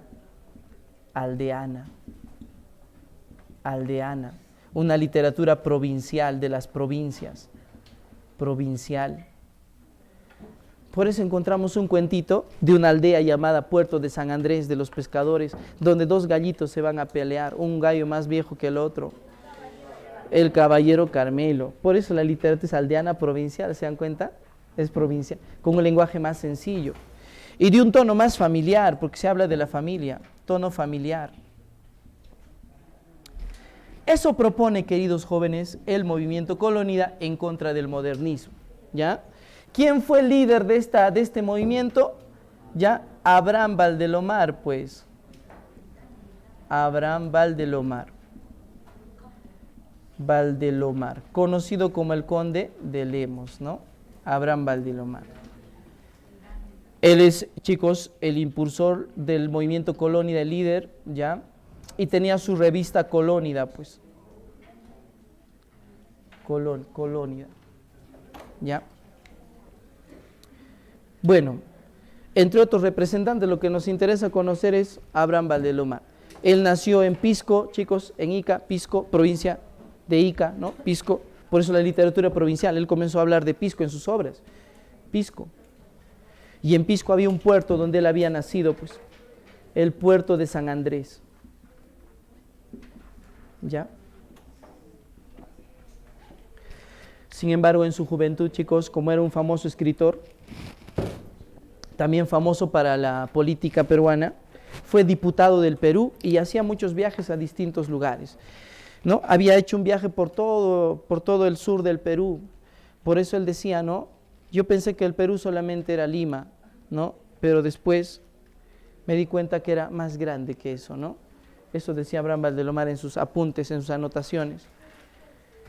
Y hacía viajes internacionales también, chicos. Y estando en Roma, en Italia, escuchó de que iba a haber un concurso de cuento en el Perú, el concurso de cuento nacional en el Perú. Por eso, para ese concurso de cuento nacional, compuso su famoso cuento, El Caballero Carmelo. ¿Ya? El Caballero Carmelo. Y con ese cuento terminó ganando ese concurso, ¿ya? Pero lo escribió en Roma, por si acaso ese dato, ¿ya? El Caballero Carmelo lo escribió en Roma, cuando él estaba en Roma.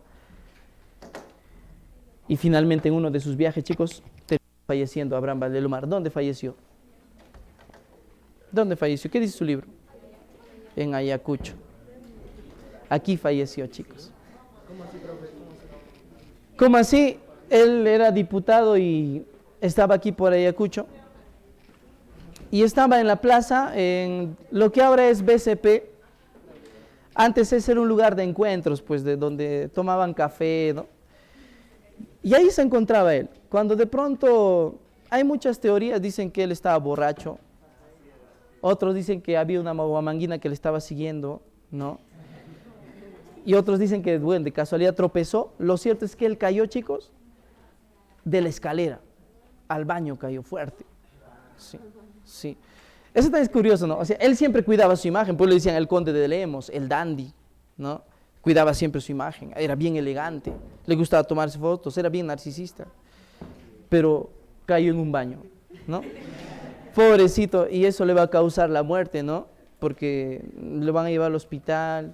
Se había fracturado la columna vertebral, dice, y no funcionaba su aparato urinario. Y por eso murió, chicos, ¿no? El pobre. Pero lo que hay que recordar es que murió en Ayacucho. Como referencia se toma el BCP, pero antes se llamaba Casona Chacón, por si acaso, ¿ya? Casona Chacón, ahí se accidentó. ¿Ya? Como referencia de su muerte, la Casona Chacón en Ayacucho. Ahí muere. ¿Ya? Bueno, eso es Abraham Valdelomar, chicos. Faltaría hablar solamente del Caballero Carmelo. Es todo. Ahí nos quedamos, nos vemos la próxima semana. Cuídense mucho.